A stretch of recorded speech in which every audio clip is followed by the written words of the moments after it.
The queen who could not conceive has just discovered she is pregnant, after 7 years of whispered accusations and cold stares from every corner of the palace. Tonight, she will tell her husband, the king who never blamed her, never faltered in his love. She moves through candlelit corridors with trembling hands pressed against her belly, imagining his joy, his relief, the vindication they both desperately need. Then she opens his chamber door and finds him tangled with another woman, calling his wife Barren while pleasure thickens his voice. In one breath, everything Octavia Valicrest believed about love, loyalty, and her future turns to ash. What happens when the woman everyone pitied becomes the one nobody saw coming? Stay until the end. This is a story of survival, revenge, and a truth 7 years in the making. Drop a comment with your city and let me know you're watching. The stone beneath Octavia's slippers was cold even through silk, the kind of cold that seeped into bones and stayed there, a permanent chill that 7 years in this palace had never warmed. She moved through the east corridor with measured steps, her heart hammering against ribs that felt too tight, too fragile to contain what she carried, both the secret growing inside her and the desperate hope that had replaced the hollow ache she'd learned to live with. Your Majesty. A servant girl curtsied as Octavia passed, eyes downcast, voice barely audible. Octavia nodded, didn't slow. The girl wouldn't meet her gaze anyway. None of them did anymore. 7 years of watching her abdomen stay flat, 7 years of hushed speculation about what was wrong with the queen had trained the palace staff to treat her like expensive porcelain. Beautiful, fragile, ultimately useless for anything but decoration. Her fingers brushed the leather-bound book tucked beneath her arm, the physician's notes she'd stolen from his study an hour ago. The diagnosis was there in careful script. 12 weeks gestation, healthy presentation, prognosis excellent. She'd read it 17 times, tracing each word with a fingertip that shook no matter how hard she willed it steady. 12 weeks. 3 months of carrying life without knowing it, attributing the nausea to stress, the exhaustion to the weight of judgment that pressed down heavier each day. 3 months of the kingdom whispering that Queen Octavia Valicrest was barren, broken, insufficient, not anymore. The thought tasted like vindication mixed with something sharper, rage maybe, at all the pitying looks, all the careful suggestions that perhaps the king should consider setting her aside for the good of the realm. As if she hadn't given everything to this marriage, this crown, this man who'd sworn before the gods and the court that she was enough. Lionel, her husband, the king who'd never once thrown her supposed failure in her face, who still reached for her in the dark, who still looked at her like she mattered beyond her womb's output.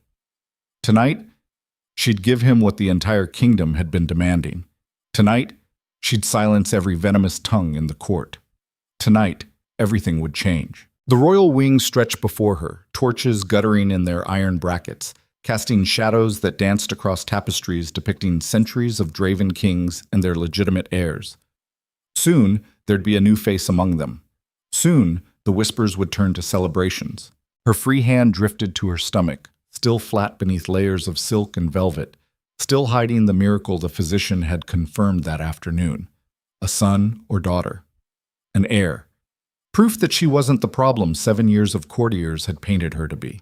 Lionel's chambers were at the end of the hall, the heavy oak door carved with the kingdom's crest, a lion rampant, jaw open, an eternal roar. She'd passed through that door 1,000 times, always welcome, always wanted.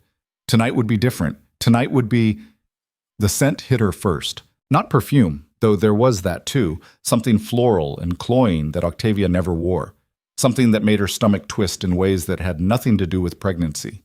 But beneath it, unmistakable to anyone who'd shared a marriage bed, was the musk of sex, raw and recent and wrong. Her hand froze on the door handle. The metal was warm, already turned from the inside, the door not fully latched. Through the gap, firelight spilled across marble, and with it came sound. A woman's breathless laughter, low and satisfied. Lionel's voice, thick with something between exhaustion and contentment. Doesn't matter. The court can whisper all they want. But 7 years, my lord. The woman's tone was syrupy, false sympathy dripping from every word. 7 years without an heir.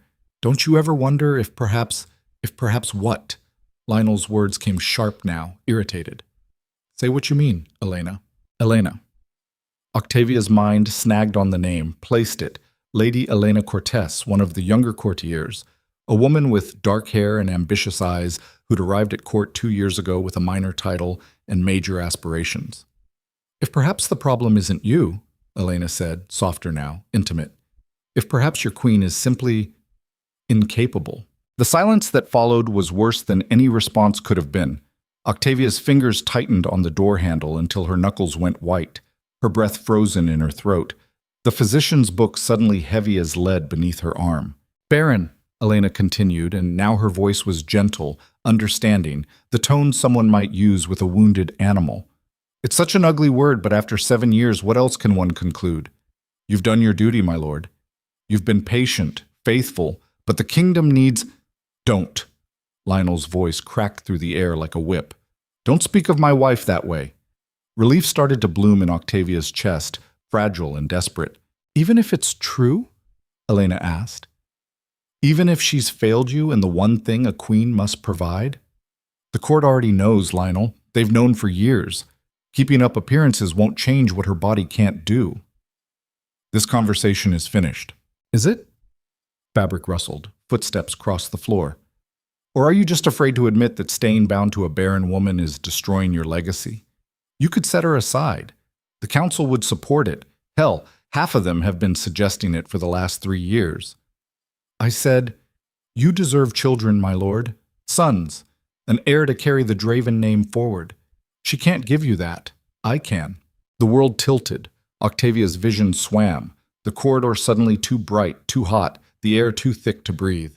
Her hand shook on the door handle, and some distant part of her mind screamed to leave, to turn around, to unsee and unhear what was happening behind that door. But her body wouldn't move. Couldn't move. She stood frozen, watching through the gap as Elena Cortez, naked, shameless, confident in her youth and fertility, pressed herself against the king's bare chest. One night became 2, Elena murmured, trailing fingers down Lionel's arm. 2 became a week. You keep coming back, my lord. Doesn't that tell you something? It tells me I'm weak. But Lionel didn't push her away, didn't step back. His hands remained at his sides, fists clenched, but he didn't move. It tells you you're human. It tells you that desire doesn't die just because your wife is broken. Broken. The word landed like a blade between Octavia's ribs, sharp and precise and devastating. Her free hand moved to her stomach again, to the life growing there that proved every cruel assumption wrong. But the gesture felt hollow now, meaningless in the face of what she was witnessing. The council meets next week, Elena continued, her voice dropping to a purr. They're going to raise the succession issue again. You know they will. 7 years without an heir, Lionel. How long before they start questioning whether you're fit to rule if you won't do what's necessary to secure the line? They can question all they want. Can they? Or will you finally admit that keeping Octavia as queen is sentimental foolishness that's costing the kingdom its future? Lionel turned away, moved toward the window, but Elena followed, pressed herself against his back, her arms snaking around his waist. In the firelight, their silhouettes merged into one shape, one betrayal, one ending to everything Octavia had believed was solid. I can give you what she can't, Elena whispered against his shoulder. I'm young, proven fertile. My mother had 6 children.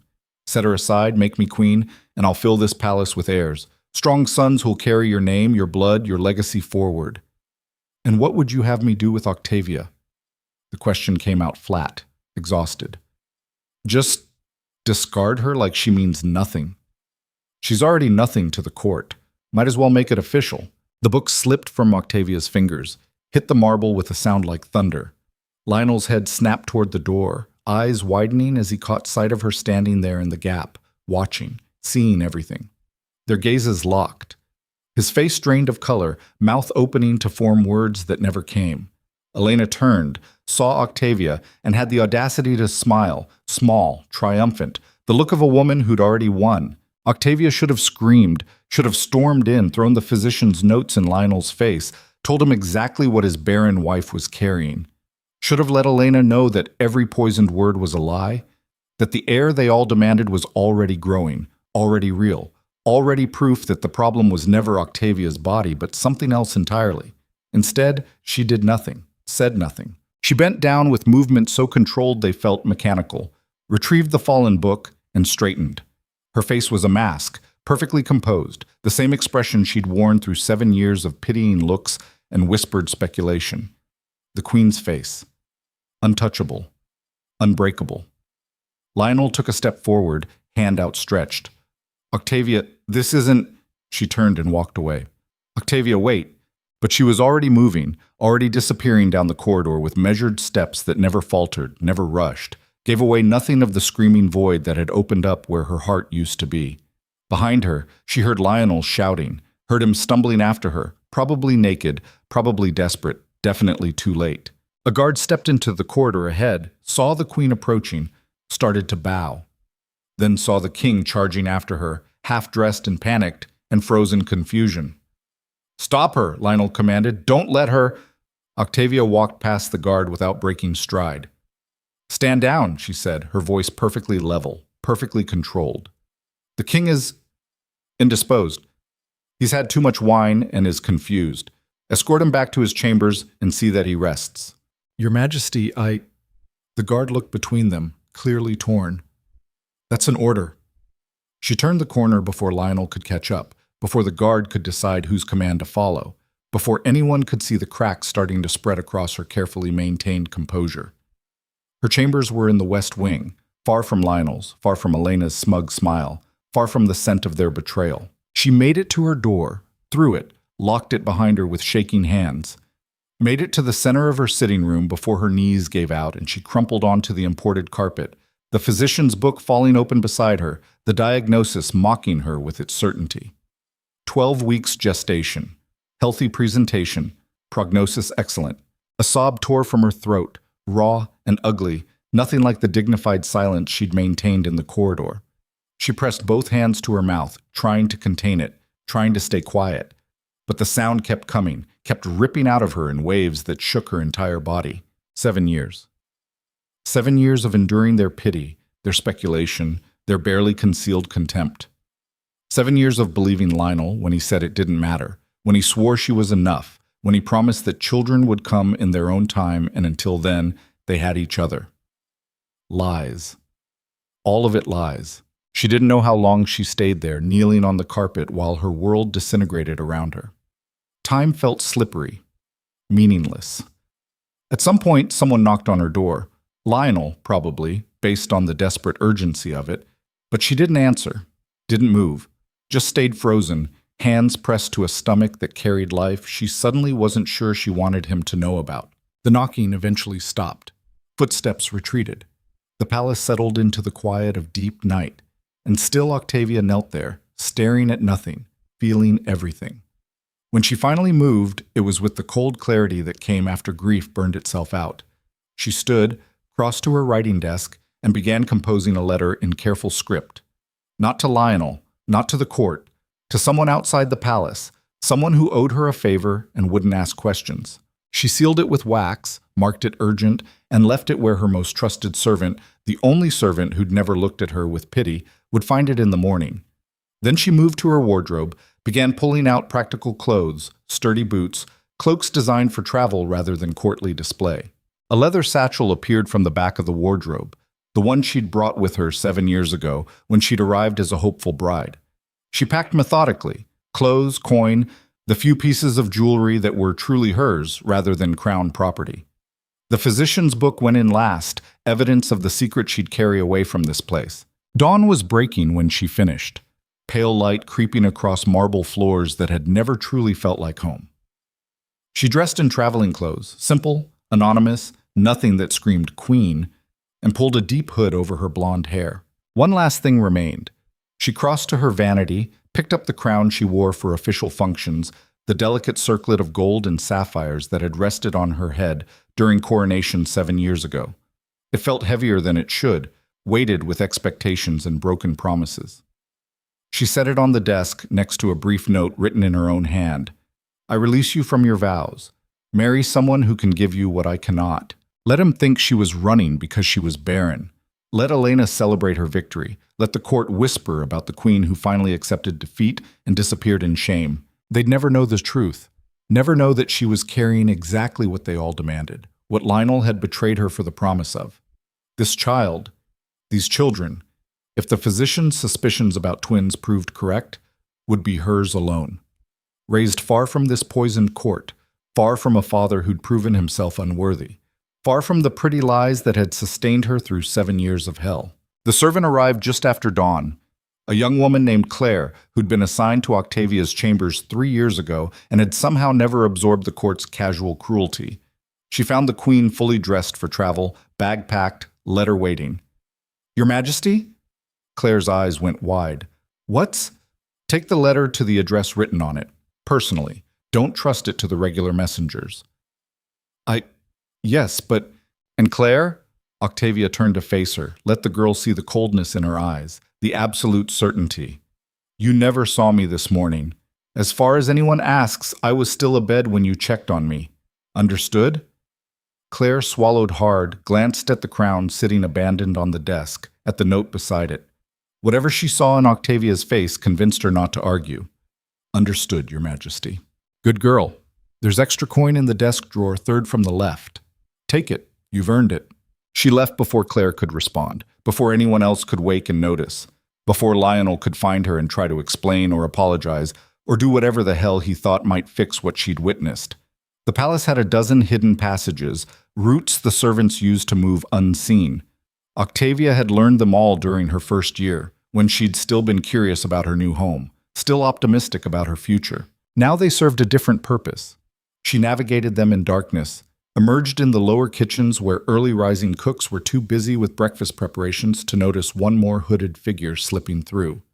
The delivery entrance was unguarded this early, the merchant gate designed for traffic, not security. She walked through it like she had every right to be there, like she was just another servant running an early errand, and nobody stopped her. Nobody even looked twice. The city of Valicrest sprawled below the palace hill, still mostly asleep in the pre-dawn gray.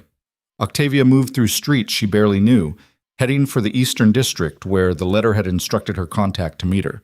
The man was waiting at the designated corner, a merchant trader who specialized in discreet transport and had once smuggled Octavia's younger sister out of an unwanted betrothal. He took one look at her face and asked no questions, just helped her into the covered wagon, buried her in cargo, and drove toward the eastern border without a word. As the city walls disappeared behind them, Octavia pressed a hand to her stomach and made a promise to the life growing there. "You'll never know him, never know that place, never know what it feels like to be found wanting by people who were supposed to love you." The children, kicked for the first time then, a flutter so faint she might have imagined it.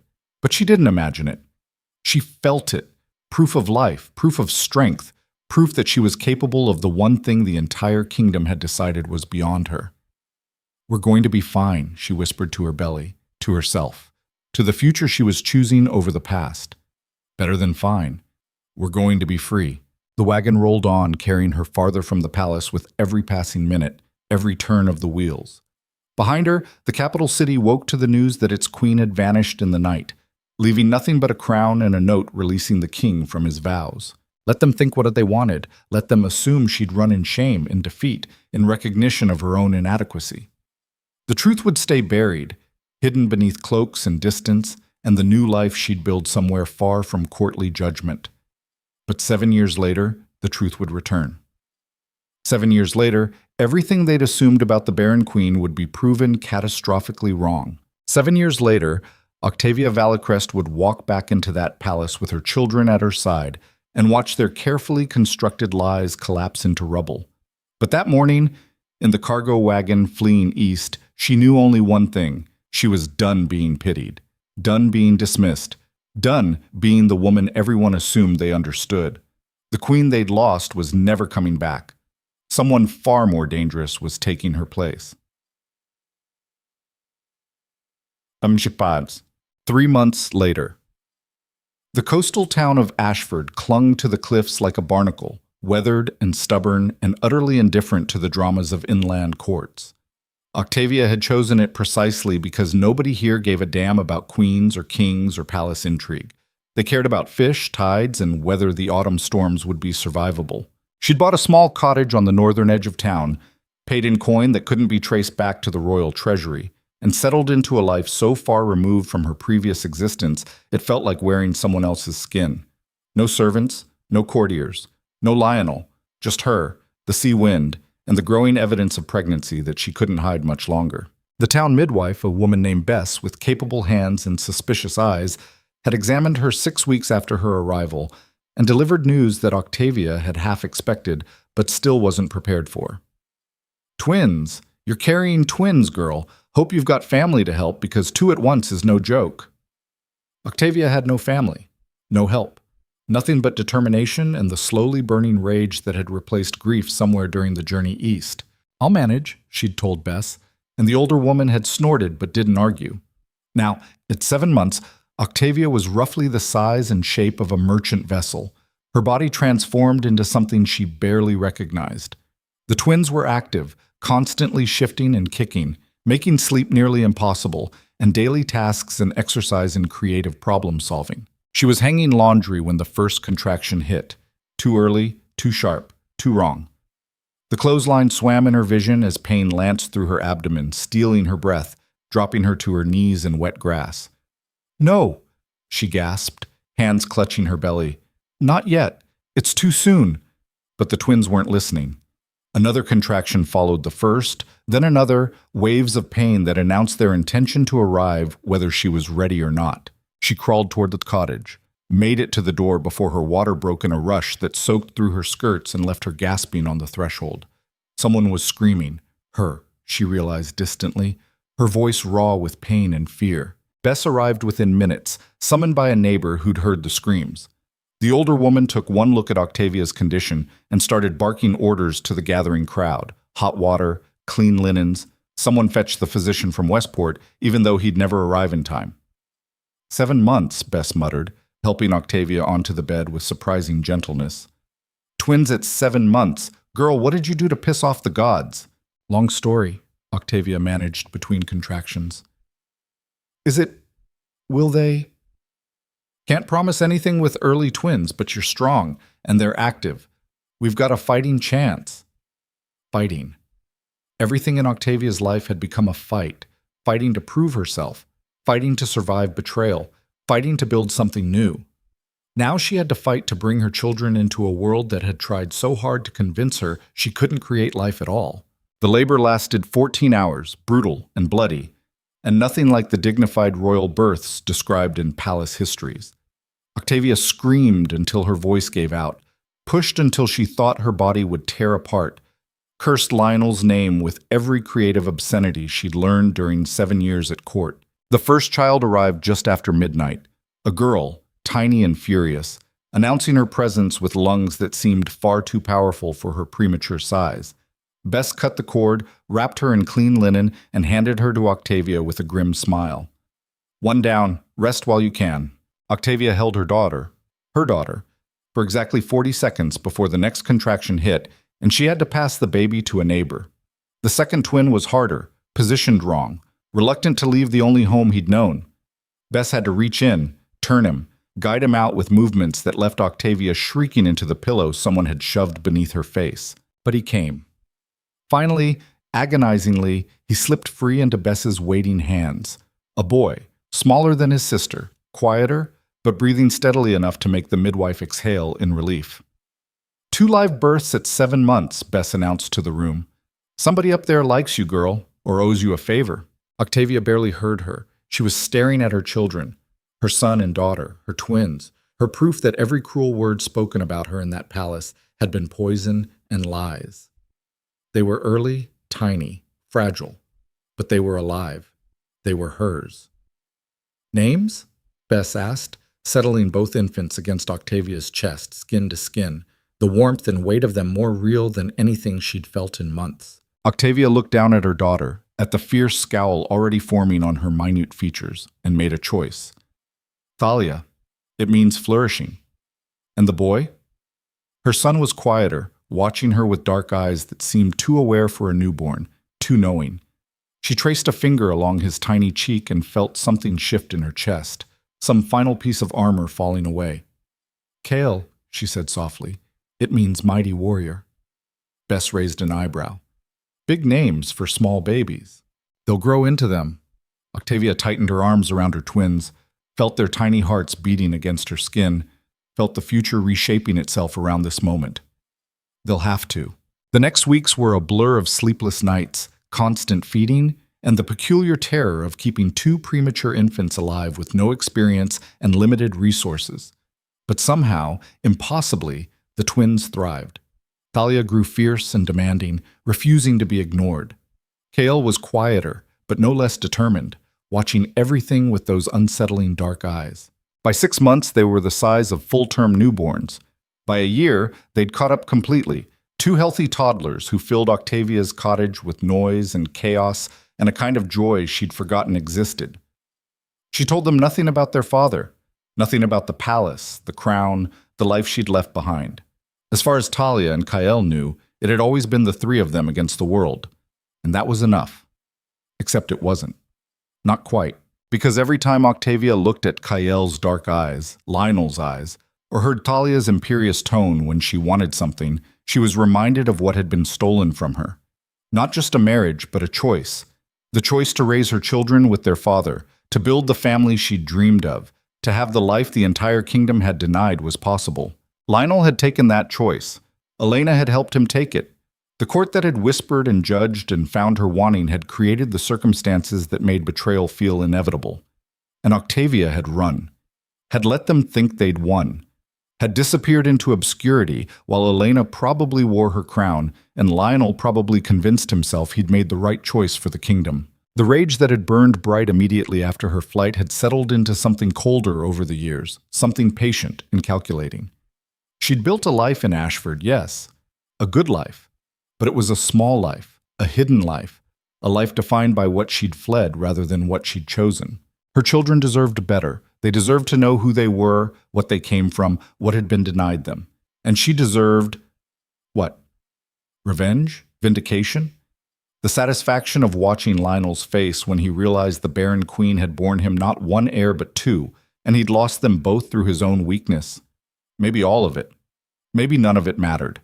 But 7 years after fleeing in the night, Octavia Valcrest made a decision. She was going back, not as the pitied queen who'd run in shame, not as the broken woman who couldn't bear children, but as exactly what she'd become in exile, a mother protecting her children's birthright, a woman who'd survived every attempt to diminish her, a force that the palace was utterly unprepared to face. She'd walk back into that ballroom with her twins at her side and watch their carefully constructed narrative collapse. She'd let Lionel see what his betrayal had cost him, and then she'd decide what came next. The decision made, she began preparing, quietly, carefully, gathering resources, making contacts, ensuring that when she returned it would be on her terms, not theirs. The Barren Queen was dead, long dead. What walked in her place was something the kingdom had never seen before, and they were going to regret ever making her feel small. The invitation arrived on a spring morning 6.5 years after Octavia's flight, delivered by a merchant courier who had no idea the significance of the cream envelope he handed to the woman in the coastal cottage. The Royal Court of Valacrest requests the honor of your presence at the 7th Annual Spring Masquerade. Octavia read it twice, then smiled, sharp, cold, nothing like the gentle expression she'd worn as queen. The Spring Masquerade, the most elaborate social event of the season, where half the kingdom's nobility would gather to dance and scheme and display their wealth. Perfect. She looked at her children, 6 years old now, tall for their age, bright and fierce and entirely ignorant of their royal blood. Thalia was arguing with the neighbor's son about something involving a wooden sword. Kael was reading, already showing the scholarly bent that reminded Octavia painfully of Lionel. They deserved to know, deserved to understand what had been taken from them, what they were entitled to, who their father was. But telling them meant opening wounds she'd kept carefully sealed for years. It meant dragging them into a world of politics and betrayal and complicated truths about love and failure. It meant risking everything. She fingered the invitation, feeling the expensive paper, imagining the scene, her entrance, the whispers, the shocked recognition. Lionel's face when he saw her. Elena's fury when she realized the narrative she'd built was about to crumble. Worth it. All of it worth it to watch them choke on their assumptions. Talia Kael, she called, her voice steady despite the acceleration of her heartbeat. Come inside. We need to talk. They obeyed immediately, something she'd trained into them from infancy. When Mother used that tone, you listened. They settled at the kitchen table, looking up at her with identical expressions of curiosity mixed with wariness. Octavia sat across from them, the invitation laid between them like evidence. I need to tell you a story, she began, choosing her words carefully.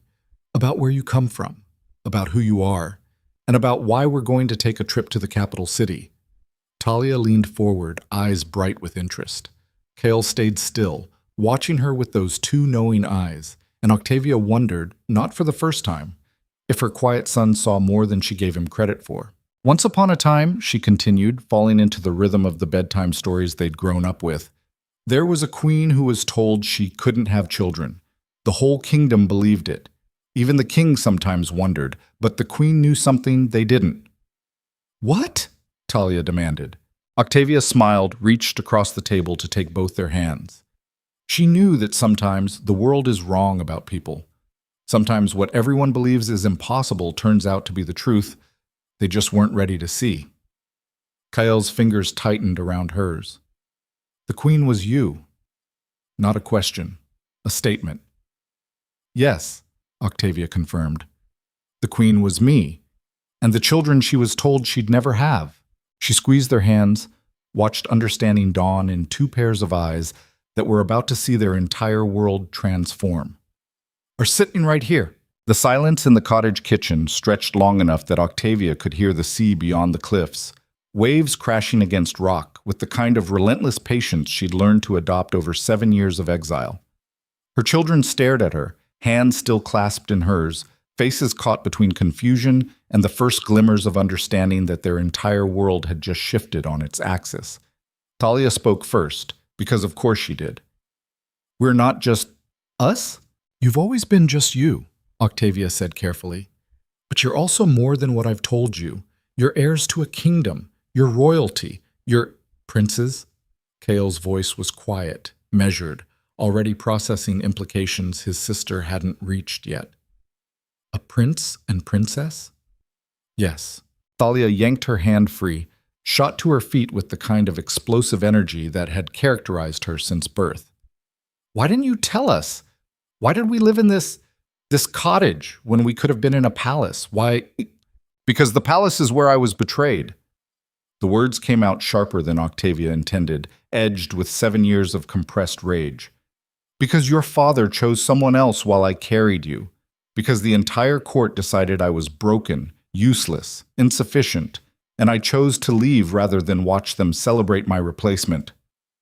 Kael's dark eyes, Lionel's eyes, the resemblance so pronounced it still made Octavia's chest tighten, never left her face. Does he know about us? No. Are you going to tell him? Octavia looked down at the invitation, at the elegant script announcing the spring masquerade, at the opportunity it represented. 7 years she'd waited for this moment, planning it in quiet moments when the twins slept, refining it during long winter nights when the cottage felt too small for the fury that lived inside her chest. I'm going to show him, she said. There's a difference. Thalia paced the small kitchen, energy crackling off her like summer lightning. So we just... what? Walk into this masquerade thing and surprise everyone? Hi, remember the queen you all thought was Barren? Plot twist, she had twins and you all suck? Thalia, language. You said suck last week when the boat leaked. I'm an adult. Different rules. Convenient. But Talia stopped pacing, turned to face her mother with an expression far too adult for a 6-year-old face. Are we going? To this masquerade? Octavia met her daughter's gaze, saw the challenge there, the demand for honesty. She'd raised them to be fierce, to question authority, to never accept being diminished. Now those lessons were coming back to complicate the very situation she'd orchestrated. Yes, she said, we're going. But you need to understand what that means. The court won't welcome us. Your father might not even want to acknowledge you. This isn't some fairy tale where everyone apologizes and we all live happily ever after. Then why go? Kael asked, still seated, still watching her with those unnerving eyes that saw too much. Because they don't get to erase you. They don't get to pretend you don't exist, that I failed, that their version of events is the only truth that matters.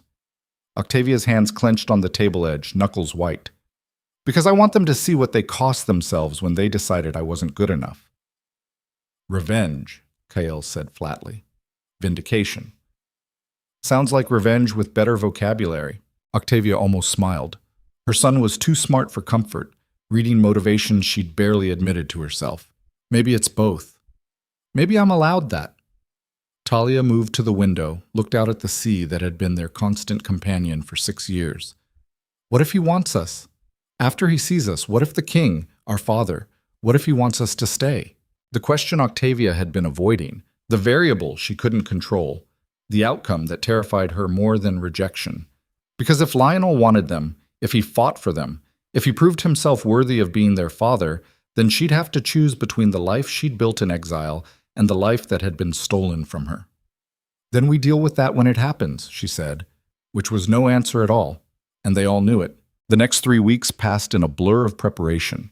Octavia had resources she'd never touched in Ashford, coin she'd squirreled away from the initial escape, connections she'd maintained through carefully coded letters. She called them all in now, watching her quiet coastal life transform into something that felt uncomfortably like the court she'd fled. A dressmaker arrived from Westport, a woman who'd once served the palace and owed Octavia a favor. She measured the twins with professional efficiency, asked no questions about why a cottage-dwelling woman needed formal court attire for 2 children, and departed with sketches and dimensions. The dresses and suits arrived a week later, wrapped in cloth that smelled of expensive dye and ambition. Thalia's gown was crimson silk, cut in a style that would make her look older than 6, sophisticated rather than childish. Kael's suit was black with silver threading, miniature courtier armor that would transform him from cottage boy to young lord. And Octavia's own gown, she'd spent hours describing exactly what she wanted, down to the last detail. Crimson, like her daughter's, but deeper, darker, the color of blood rather than roses. Cut to emphasize the body that had supposedly failed her, the curves that had carried twins, the proof that she was anything but broken. When she tried it on, alone in her bedroom while the twins slept, she barely recognized the woman in the mirror. Gone was the quiet cottager in practical wool. This woman looked dangerous, powerful, like she could walk into a palace and burn it down with nothing but her presence. Good. The journey to the capital took 4 days by coach, hired with the last of Octavia's saved coin, and driven by a man who cared more about payment than passenger identity. The twins pressed their faces to the windows as the landscape shifted from coastal cliffs to rolling farmland to the urbanized sprawl of Valcrest City. It's huge, Talia breathed, watching buildings multiply, streets widen, population density increase with every mile. How does anyone find anything? You learn the patterns, Octavia said, memories flooding back despite her attempts to keep them buried. The palace district is northeast, the merchant quarters southwest. The noble houses cluster near the palace like moths around flame, and the lower city spreads out from there in rings of decreasing wealth. Kael pressed his palm against the glass, leaving a small handprint. Did you like living here? I thought I did. For a while. She watched the city walls approach, massive stone barriers that had stood for centuries, protecting the capital from threats that never came from within. But I was younger then, more willing to overlook things that should have been red flags. Like what? Like the fact that everyone smiled at me while quietly hoping I'd fail. The coach passed through the eastern gate without incident. Guards didn't question well-dressed travelers and expensive transportation, and rolled into the city proper. Octavia had arranged lodging at a respectable inn near the palace district, close enough to be convenient but far enough to avoid immediate recognition. The innkeeper, a round woman with shrewd eyes, looked at Octavia with the kind of assessment that came from years of reading guests. You're here for the masquerade, not a question. Yes. A lot of people coming in for it. Palace is going all out this year. 7 years of celebration, they're calling it. 7 years of prosperity under the new queen. Octavia's smile felt like it might crack her face. The new queen. How lovely for her. You say that like you've tasted spoiled milk. Just curious about court politics? What's she like, this new queen? The innkeeper shrugged, began filling out the registry. Young, pretty, fertile, 3 sons in 6 years, which is apparently what the kingdom needed. The old queen, the one before, She couldn't manage a single heir in 7 years, so they say good riddance to bad. She looked up, caught the expression on Octavia's face, and her words died mid-sentence. Finish that thought, Octavia said softly. Please. Nothing. Old gossip. Doesn't matter now. It matters to me. The innkeeper's hands trembled slightly as she set down her pen. Look, I don't know who you are, but you've got a look that says I just stepped in something nasty. I'm sorry if I offended, but the old queen is ancient history. Been gone 7 years, probably dead in a ditch somewhere, for all anyone knows. Octavia leaned forward, let the innkeeper see her face clearly, let recognition dawn in those shrewd eyes. Not dead, not in a ditch, just waiting for the right moment to come back and remind everyone why writing someone off is always premature. The innkeeper went pale. No, you can't be. Can't I? Octavia straightened, pulled the hood of her cloak back up. The room key, please, and perhaps a little less commentary about queens you've never met. The key appeared in shaking hands. Octavia took it, gestured for the twins to follow, and climbed the stairs to their rented rooms without looking back. Behind her, she heard the innkeeper exhale like she'd been holding her breath underwater. That was mean, Kyle observed once they were alone in the suite. That was necessary. Word will spread now. By tomorrow morning, half the city will have heard a rumor that someone who looks like the old queen checked into the Eastgate Inn with 2 children. By tomorrow night, it'll reach the palace. And then? Talia asked, already pulling off her traveling cloak, exploring the suite with the boundless energy of a child unused to multiple rooms. Then they'll spend the masquerade wondering if it's true, watching the crowd, questioning every hooded figure. By the time we actually arrive, they'll be paranoid and off balance. Psychological warfare, Kyle said with the tone of someone taking notes. Exactly. The masquerade was 2 days away. Octavia spent the time carefully, deliberately, making herself visible in strategic locations. She visited the market where palace servants shopped, let her profile be glimpsed beneath her hood. She walked past the palace gates at dawn, when the guard changed shifts and gossip flowed freely. She attended temple service, something she'd never done as queen, and sat where courtiers might notice her silhouette. Each appearance was calculated to spread rumors without confirming anything. The city began to buzz with speculation, whispers that multiplied with each retelling. Someone who looks like the old queen, a woman with 2 children, staying at the Eastgate. She can't be alive, can she? But what if she is? The day before the masquerade, Octavia received a message delivered to the inn by a palace courier. The young man's hand shook as he handed over the sealed envelope, his eyes wide with the kind of fear that came from being caught in something far above his station. The seal was the king's personal mark. Octavia broke it with steady hands. Unfolded expensive paper, red words written in handwriting she'd recognize anywhere. If you are who they say you are, we need to talk before the masquerade. The Rose Garden, tonight at midnight. Come alone. No signature, no acknowledgement of their history, their marriage, the 7 years of silence between them. Just a command disguised as a request, the kind of thing Lionel had always been good at, making demands sound reasonable. Octavia held the letter over a candle flame, watched it curl and blacken and turn to ash. No. No what?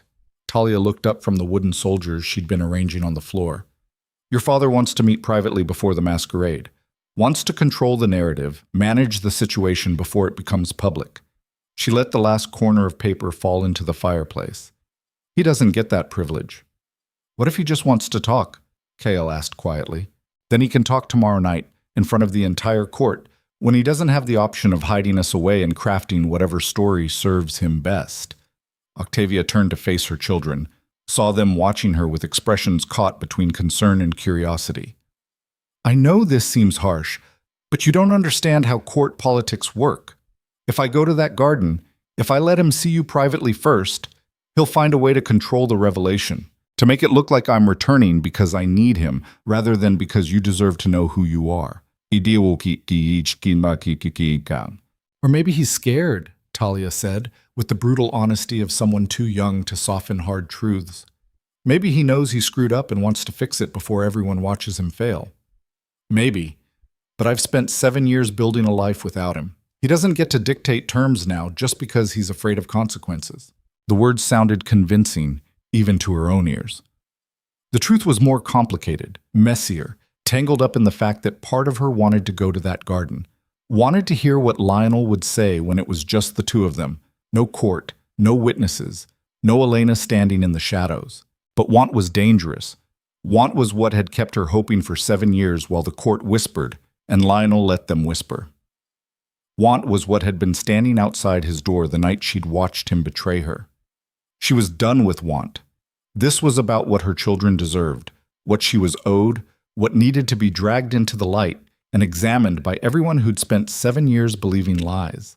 The masquerade would serve that purpose perfectly. The ballroom of the Palace of Valacrest was designed to intimidate, with ceilings that soared 30 feet high, columns of imported marble, and chandeliers that held 1,000 candles each. Octavia had attended dozens of events here as queen, had learned to read the room's power dynamics by watching who stood where, who spoke to whom, whose laughter sounded genuine versus forced. Now she stood outside the ballroom's main entrance, hidden in the shadowed alcove where servants waited with guest cloaks, and watched the cream of the kingdom's nobility filter through gilded doors. They were dressed in their finest, masks covering faces but not identities. Everyone knew everyone here, the masks just theatrical courtesy. "Ready?" she asked her children, adjusting Talia's crimson gown one last time, straightening Kael's collar. "Do we have to wear masks?" Talia complained, touching the silver half-mask that covered her eyes but left her mouth free. "Everyone wears masks. It's tradition." "Tradition is stupid." "Often, yes, but tonight it works in our favor. We can observe before we're observed." Kael's mask was black, matching his suit, making him look eerily adult. "What if someone recognizes you?" "They will." "That's the point. But the masks give us a few minutes of anonymity first, enough time to see how things stand before we make our presence officially known." Octavia smoothed down her own crimson gown, adjusted her gold mask, deliberately ornate, designed to draw attention rather than deflect it. "Remember what we discussed. Stay close to me. Don't engage with anyone unless I signal it's safe. And if things go badly, we leave," Talia finished. "You've told us 17 times. Because I need you to take it seriously. This isn't a game." "You think we don't know that?" Kael's voice was sharper than usual, stress showing through his normally careful control. "You think we're not terrified?" Octavia crouched down, took both their hands despite the awkwardness of her gown, looked into their masked faces, and saw her own fear reflected back. "I know you're scared. I'm scared too. But we're doing this together, and whatever happens in that ballroom, we leave together. I promise." "You promised we'd always be safe," Talia said quietly. "In Ashford. You promised the cottage was home, and we'd never have to leave." "I know, I'm sorry. I thought I could keep you hidden forever, but you deserve more than hiding. You deserve to know where you come from, who you are, even if it's hard, even if it's scary. Even if he doesn't want us," Kael added. Octavia's chest tightened. "Even then, you'll always have me."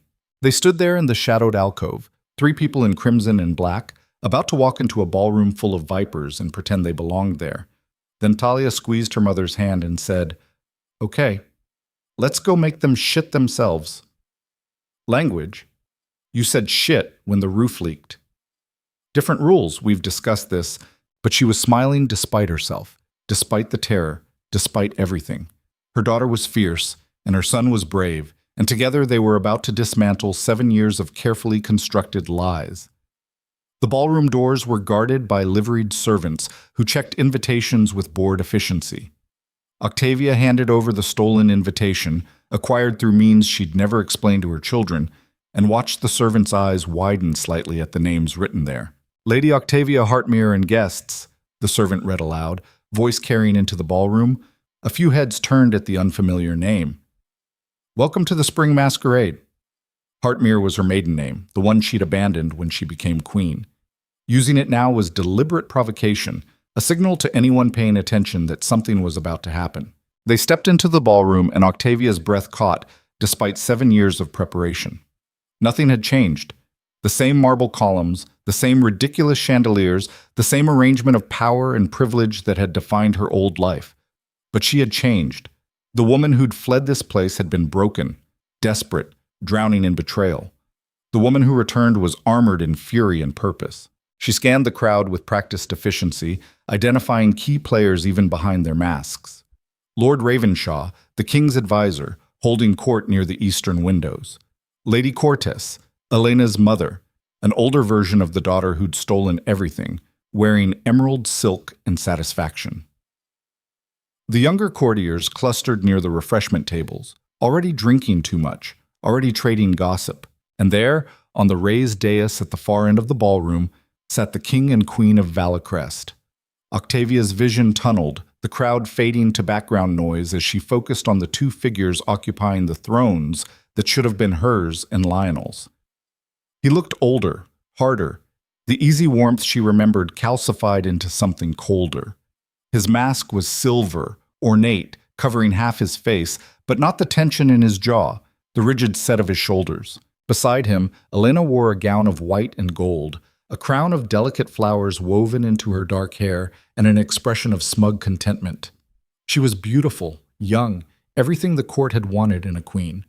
And on her lap, a small boy, 3 or 4 years old, wearing miniature formal attire, played with a toy sword while his mother smiled indulgently. The heir.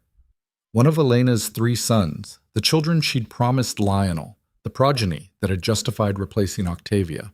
"That's the queen," Talia whispered, pressed against Octavia's side. "That's her." "Yes." "She's younger than you." "Yes."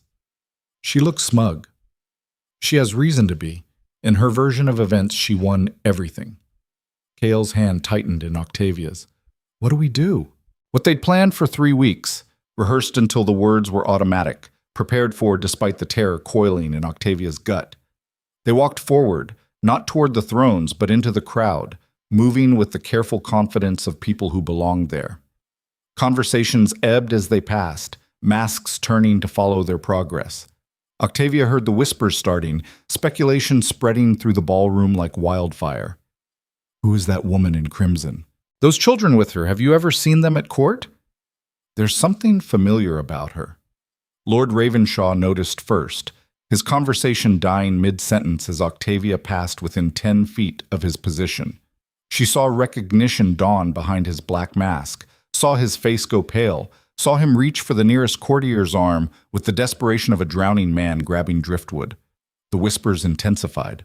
Octavia kept walking, kept moving toward the center of the ballroom where the best acoustics would carry her voice to every corner when she finally spoke. The crowd parted around her, partly from courtesy, partly from growing suspicion, partly from the sheer presence she projected in crimson and gold. She stopped in the exact center of the ballroom floor, her children flanking her like tiny bodyguards. And only then did she look up at the dais where Lionel sat frozen, his entire body gone rigid with recognition. Their eyes met across 30 feet of marble and 7 years of silence. Octavia reached up with steady hands and removed her mask. The ballroom exploded into chaos. People surged forward, voices rising in shock and speculation and outright disbelief. Courtiers who'd mourned her pushed through the crowd to get closer. Servants dropped trays, musicians stumbled over notes, and through it all, Lionel stood slowly from his throne, mask falling from nerveless fingers, staring at the ghost who'd just walked into his masquerade. "No," he breathed, and even from this distance, Octavia could see his lips form the word. "It's not possible." Elena's smile had vanished, replaced by something sharp and calculating. She set her son aside, stood with the fluid grace of someone preparing for battle, and fixed Octavia with a look that promised violence. "Octavia," Lionel said, his voice cutting through the noise, freezing the crowd into sudden silence. You're alive." "Surprised?" She kept her voice level, conversational, like they were discussing weather rather than her return from the dead. "I imagine you are. 7 years is a long time to assume someone's gone. We searched for you. For months we searched." "Did you?" She tilted her head, let skepticism color the question. "Or did you accept my disappearance as convenient? One less problem to manage, one less reminder of your supposed failure." The crowd was pressing closer now, nobles and courtiers forming a rough circle around them, drawn to drama like sharks to blood. Octavia saw familiar faces everywhere, people who'd whispered about her, pitied her, dismissed her. They were all watching now, all listening, all about to get the show they'd never expected. "I never thought you'd failed," Lionel said, descending the dais steps with careful precision. "Never. You know that." "Do I?" "Because I distinctly remember overhearing a conversation where Lady Elena informed you that I was barren, broken, and insufficient, and you didn't contradict her. In fact, you were rather occupied at the time." Gasps rippled through the crowd. Elena's face flushed crimson, her hands clenching in her white and gold skirts. "You dare accuse me?" "I accuse you of nothing but the truth, which is more mercy than you showed me." Octavia's voice stayed calm, even, devastating in its control. "But I'm not here to relitigate ancient affairs or point fingers at the woman who replaced me. I'm here for a different reason entirely." She felt Talia and Kale press closer, felt their small bodies trembling against her skirts, felt the weight of what she was about to do settle onto her shoulders like physical pressure. "These are my children," she said clearly, loudly, letting her voice carry to every corner of the ballroom. "Talia and Kyle, born 7 months after I left this palace, raised in exile for 6 years because their mother was told she was incapable of the very thing she was already carrying." The silence was absolute, crushing, the kind that preceded explosions. Lionel stared at the twins like he'd been struck. His mouth opened, closed, opened again. "You're saying—" "I'm saying exactly what you think I'm saying, Your Majesty." The title came out mocking, sharp. "The Barren Queen gave birth to twins, your twins. The heirs everyone demanded, except you didn't know about them because I chose to raise them alone rather than watch you celebrate your new family with someone else." "You had no right," Elena started, but Lionel raised a hand, cutting her off mid-sentence. "Is this true?" His voice was hoarse, raw, nothing like the commanding tone he usually employed. "Are they mine?" Talia, who'd stayed quiet through Octavia's revelation, chose that moment to step forward. She removed her silver mask with the same deliberate precision her mother had used, revealing a face that was half Octavia, half Lionel, feminine features built on masculine bone structure, creating something entirely new and entirely undeniable. "You tell me," she said with the kind of directness that made adults uncomfortable. "Do I look like I belong to someone else?" Lionel made a sound that might have been a laugh or a sob, his composure cracking visibly. He took 3 steps forward, then stopped like he'd hit an invisible wall, staring at Talia with an expression Octavia couldn't quite read. "You're how old?" 6, almost 7. Which means I was conceived before your wife disappeared," Kyle supplied, removing his own mask, revealing eyes that were carbon copies of the king's, staring out of a face too knowing for his age. "Which means she was pregnant when she left. Which means every assumption made about her was exactly wrong." "Oh, gods," Lionel whispered. "Octavia, if I'd known, would it have mattered?" The question came out harder than she'd intended, years of compressed fury leaking through her careful control. "Would you have sent Elena away, apologized, begged me to stay? Or would you have found some way to make it my fault, my failure, my problem?" "That's not fair." "Fair?" Octavia laughed, sharp and bitter. "You want to discuss fair? I spent 7 years being pitied, whispered about, treated like broken goods because my body supposedly couldn't do what every woman was expected to do. I endured silent judgments and careful suggestions that perhaps you should find someone more suitable. And when I finally discovered I was pregnant, carrying the very children they all said I'd never have, I found you in bed with the woman who'd been poison in my ear for gods know how long, calling me barren, while you fucked someone you thought could give you what I supposedly couldn't. The ballroom had gone silent again, but this time the quality of the silence was different, shocked, scandalized, riveted. This was better than theater, better than gossip. This was blood sport dressed in silk and crowns. "It wasn't like that," Lionel said, but his voice lacked conviction. "Then how was it? Explain it to me, Your Majesty. Explain to your children, yes, they're listening, they deserve to hear this. Explain exactly how walking in on your husband with another woman while you're carrying his twins wasn't betrayal. I'd love to hear the logic." He had no answer, just stood there looking gutted, looking between Octavia and the twins like he couldn't process what he was seeing, couldn't integrate this new information into his carefully maintained version of events. Elena, however, had recovered from her initial shock. She descended the dais with measured steps, her white and gold gown trailing behind her like battle flags. Her expression shifted from surprise to cold calculation. "This is quite the accusation," she said, voice pitched to Carrie, playing to the crowd. "How convenient that you return after 7 years with children you claim are the king's, demanding recognition now that he's moved on." "I'm not demanding anything. I'm stating facts." "Facts? Or a desperate bid for relevance from a woman who abandoned her position and now regrets it?" Elena smiled, but there was nothing warm in it. "You could have brought forward any 2 children and claimed they were royal. Where's your proof beyond physical resemblance?" Octavia had expected this, had prepared for Elena to attack credibility rather than engage with truth. She reached into the hidden pocket of her gown, the dressmaker had been very specific about including it, and withdrew a folded piece of paper, yellowed with age but still legible. "The physician's report from the night I left, dated 7 years ago, confirming pregnancy at 12 weeks gestation. The palace physician, in case you're wondering, the same one who treated me throughout my marriage, who can verify his own handwriting and seal." She handed the paper to the nearest courtier, an older lord who'd always been fair to her, watching as he unfolded it with shaking hands, read it, and went pale. "It's authentic," Lord Hartwell announced to the ballroom. "The seal is genuine, the handwriting matches court records.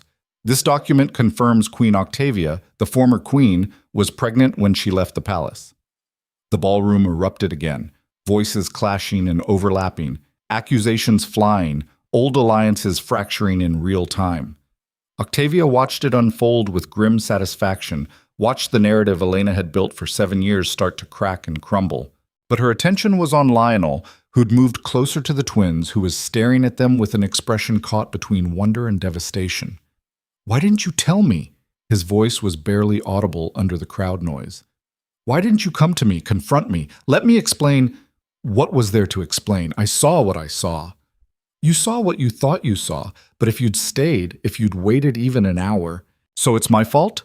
Octavia's voice cut through the noise like a blade, silencing nearby courtiers mid-sentence. "I should have waited around to hear your justification for why your cock was in another woman while I carried your children? That's your defense?" Talia made a small noise that might have been shock or suppressed laughter. Cale's hand found his mother's, squeezed tight enough to hurt. Lionel closed his eyes, shoulders sagging. No, that's not what I'm saying. But Octavia, if you'd just given me a chance to explain." "Explain what? That you were lonely? That 7 years was too long to wait? That Elena's youth and proven fertility were too tempting to resist?" She took a step forward, closing the distance between them, letting him see the fury in her eyes. "I gave you 7 years of loyalty, 7 years of enduring their whispers while you said it didn't matter. 7 years of believing in us, in our marriage, in the vows we swore. And the moment I was carrying proof that I wasn't broken, I found you with someone else." It wasn't... He stopped, started again. "She's not what you think." "I don't care what she is. I care that you betrayed me." "So you stole my children," he shot back, temper finally breaking through shock. "Disappeared with them for 7 years. Let me think I'd failed you so completely you'd rather vanish than stay married to me. Denied me the chance to know my own heirs, and you think that's justice?" The question landed like a physical blow. Because he was right, wasn't he? In her hurt and rage, she'd taken something from him that could never be returned. 7 years of watching his children grow, 7 years of birthdays and first words and small moments that built a life. But then Talia spoke, her young voice cutting through the tension. "You didn't fail her. She failed herself by trusting you." Every head turned toward the 6-year-old girl in crimson silk, the child who'd just called out the king in front of his entire court. "Thalia," Octavia started, but her daughter wasn't finished. "She believed you when you said she was enough. She believed you when you promised that children would come when they were meant to. She believed every word, and then she found you with someone else, calling her broken while you did. Whatever adults do when they're naked." Talia's nose wrinkled in distaste. "So yeah, she left. Because staying would have meant pretending she didn't see what she saw, didn't hear what she heard, didn't know what she knew. And maybe that makes her wrong for taking us, but it doesn't make you right for what you did. But The silence that followed was deafening. Lionel stared at his daughter, because that's what she was. Undeniably, his daughter standing there in miniature Queen's crimson, challenging him with the same stubborn conviction Octavia had wielded throughout their marriage. And something in his expression finally broke. "You're right," he said quietly. "You're absolutely right. What I did was unforgivable, and your mother had every reason to leave. But that doesn't change the fact that I've missed 6 years of your life, that I didn't know you existed, that I would have—" His voice cracked. "If I'd known. If she told me—" "You would have what?" Cale asked, speaking up for the first time since removing his mask. "Sent the other woman away? Apologized? Begged Mother to stay?" "Yes. All of it. Whatever it took. But you didn't know, so we'll never actually find out if that's true. We only know what you did do, which was betray her trust at the exact moment she needed you most." The crowd was eating this up, Octavia realized distantly. Watching royal family drama unfold in real time. Watching children call out their father. Watching 7 years of secrets explode across marble floors. This was what she'd wanted. Public vindication. Undeniable proof that she'd been wronged. So why did it feel hollow? Elena chose that moment to reassert herself, moving to Lionel's side with proprietary ease, her hand finding his arm. "This is very touching, but perhaps we should take this conversation somewhere more private. The children don't need to be subjected to, Don't touch him," Talia snapped, her voice sharp enough to make Elena step back. "You don't get to act like you belong there. You're the reason we don't have a father. You're the reason Mother cried herself to sleep for the first 2 years. You're the reason everything is broken." "I am the queen," Elena said coldly, "and you are a child who doesn't understand adult complexities. I understand that you wanted something that wasn't yours and took it anyway. That's not complex. That's just greedy." Octavia should intervene, should pull her daughter back, should stop this before it escalated further. But part of her, the part that had spent 7 years swallowing rage, wanted to watch Talia tear into Elena with the brutal honesty only children could wield. Lionel, however, had other priorities. He moved toward the twins, ignoring Elena's protest, and crouched down to their level with the kind of careful precision someone might use approaching wild animals. "I know I have no right to ask this," he said quietly, speaking directly to Talia and Kyle. "I know I've already lost years I can't get back. But I'm asking anyway. Would you let me know you? Let me try to be the father I should have been from the beginning." Talia looked at her mother. Kyle did the same. 2 sets of eyes asking a question Octavia had no answer for. Because this was the moment, wasn't it? The point of no return. She could say no, take her children and leave, maintain the life they'd built in exile. Or she could say yes, let Lionel into their lives, risk everything she'd carefully protected for 7 years. Before she could answer, before she could even formulate an answer, a commotion erupted at the ballroom's entrance. Guards rushed in, voices raised in alarm, and suddenly a figure was pushing through the crowd, young, wild-eyed, covered in road dust and desperate urgency. "Your Majesty," the messenger gasped, dropping to one knee in front of Lionel. "We've been riding for 3 days. The northern border, there's been an attack. The Castellan forces crossed into our territory. They're moving toward the capital." The ballroom froze, personal dramas temporarily forgotten in the face of external threat. Lionel stood slowly, his face shifting from father to king in heartbeats. "How many? 5,000? Maybe more. They'll reach the outer provinces within a week." "召集议会," Lionel commanded, his voice hard, authoritative. "现在开始备战，传令各令着集结军队." But Octavia wasn't listening to military logistics. She was watching her children's faces as they realized their father, the king they'd just met, was about to march into war. Was watching Elena's expression shift from territorial queen to something that looked almost like genuine fear. Was calculating how quickly she could get Talia and Kyle out of the capital before whatever was coming arrived. And then Kale spoke, his young voice cutting through the controlled chaos. "We should help." Everyone froze. Lionel turned to stare at his son. "You're 6 years old." We're 6 years old, and we exist because Mother survived things that should have broken her. We're 6 years old, and we just walked into a palace full of people who hate us and didn't back down. We're 6 years old, and we're your heirs, which means this is our kingdom too." Kael's dark eyes, Lionel's eyes, held steady under the weight of adult attention. So we should help. Absolutely not, Octavia said immediately. We're leaving, tonight, back to Ashford before... Before what? Talia challenged. Before we have to face the fact that we're not just cottage kids anymore? We can't go back, Mother. Not really. Not now that everyone knows. We can run again, Kael finished. Is that what you want? To teach us that when things get hard, we disappear? The words hit harder than any accusation Elena or the court could have thrown. Because Kael was right, wasn't he? Running had saved them once, but running again would teach her children that retreat was always the answer, that standing ground was impossible. But staying meant risking them, meant exposing them to war, politics, the very dangers she'd fled to protect them from. Lionel was watching her, reading her internal conflict with the ease of someone who'd once known her intimately. Octavia, I would never force you to stay. If you want to take them back to Ashford, back to safety. There is no safety, she interrupted. Not anymore. The moment we walked into this ballroom, we became targets.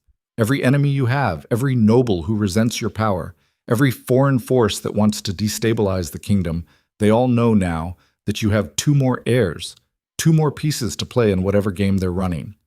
Then let me protect you, all of you. Stay in the palace where the guard is strongest, where Elena is queen and my children are pretenders to a throne they can't claim? Octavia shook her head. That's not protection. That's a cage dressed up in silk sheets and pretty lies. Then what do you want? The question came out raw, frustrated, a man caught between impossible choices. Tell me what you want, and I'll make it happen. What did she want? 7 years ago, she'd wanted love, family, the fairy tale promised in wedding vows. But that option had died the night she'd found Lionel with Elena. Now she wanted... what? Safety for her children. Vindication for herself. Some kind of acknowledgement that she'd been wronged, that her pain mattered, that the 7 years of exile counted for something. But underneath all of that, buried so deep she'd almost convinced herself it didn't exist, was the traitorous whisper that maybe, some part of what she'd loved about Lionel was still there, still salvageable, still worth the risk of reopening wounds that had barely healed. She opened her mouth to answer, to say something definitive that would resolve this impossible situation, when Thalia suddenly grabbed her arm with the kind of urgency that meant danger. Mother, her daughter hissed, eyes fixed on something across the ballroom. That woman, the one in green. She's been watching us since we arrived, and she just signaled someone.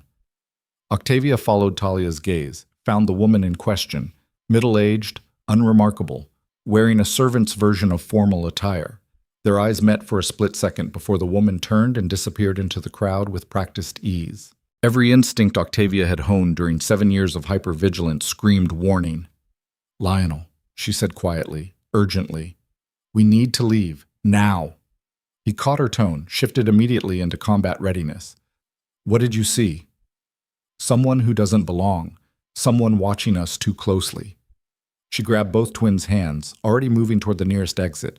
We're leaving, all of us. But they'd taken perhaps 5 steps when the ballroom's main doors slammed shut with the kind of finality that meant they'd been barred from the outside. Guards who'd been stationed there turned, confused, trying to open them and finding them sealed. And then the woman in green reappeared, now standing on a chair so everyone could see her. And when she spoke, her voice carried with unnatural clarity, the kind that came from magic, or poison, or both. Forgive the interruption, Your Majesty, but I couldn't let this touching reunion continue without addressing the elephant in the ballroom. She smiled, sharp and wrong. Or should I say, the imposter. Octavia's blood went cold.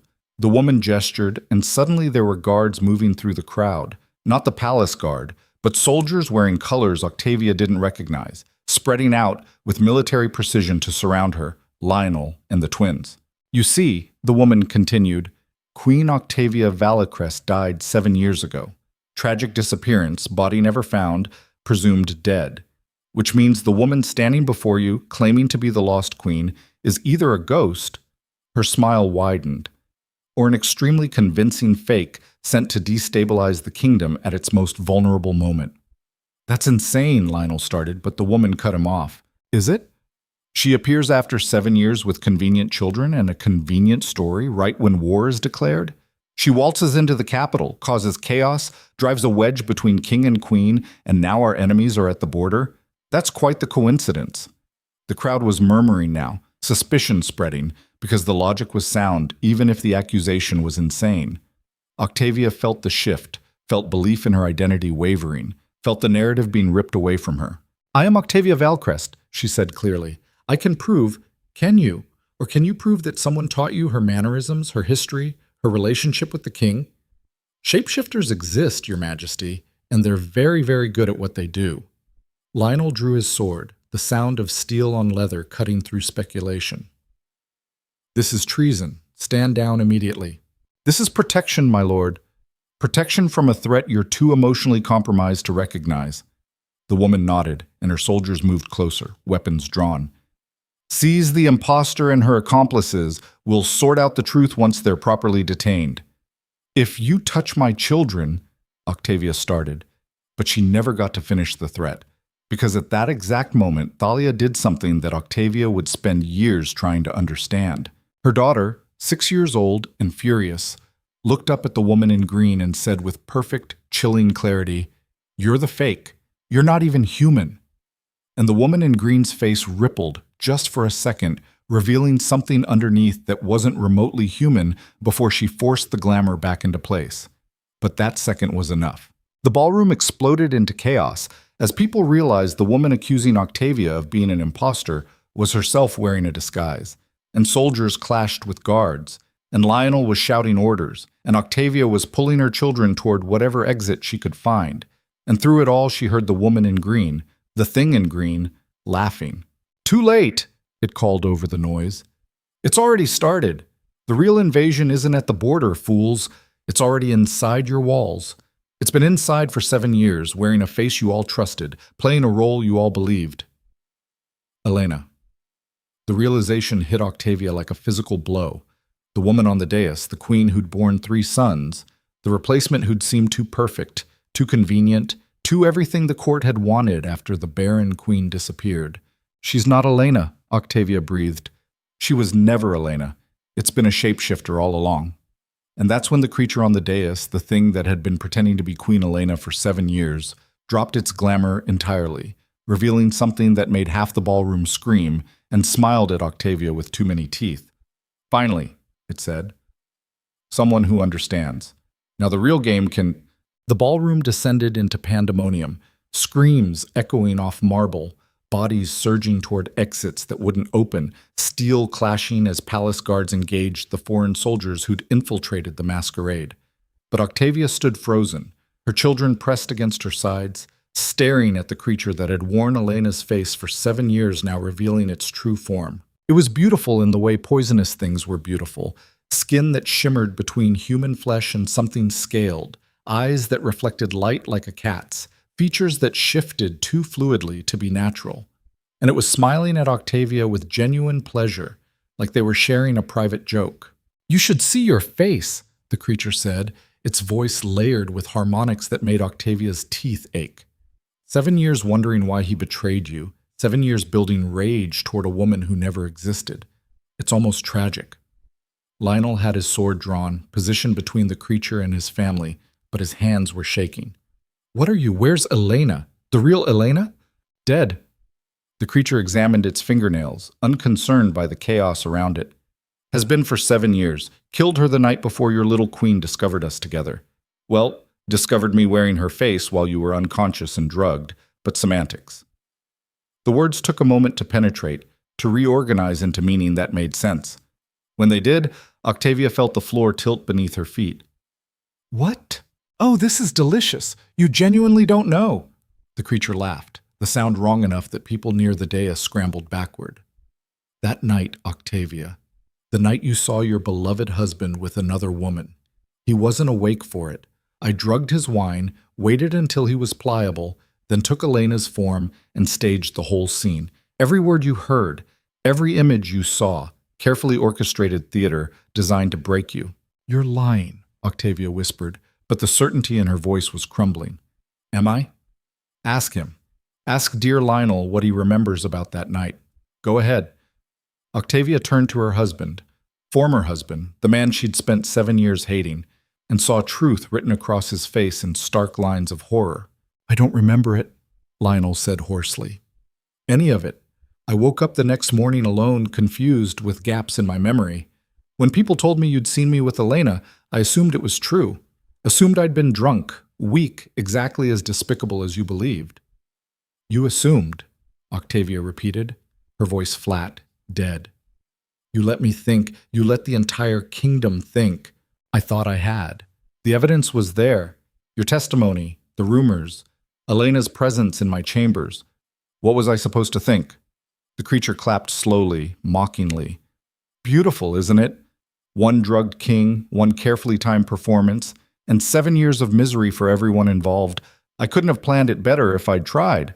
Oh wait, I did plan it exactly that well. Thalia's hand tightened in Octavia's, her young voice cutting through adult paralysis. Why? Why would you do that? Because chaos is profitable, child. Because a fractured royal family is easier to manipulate than a united one.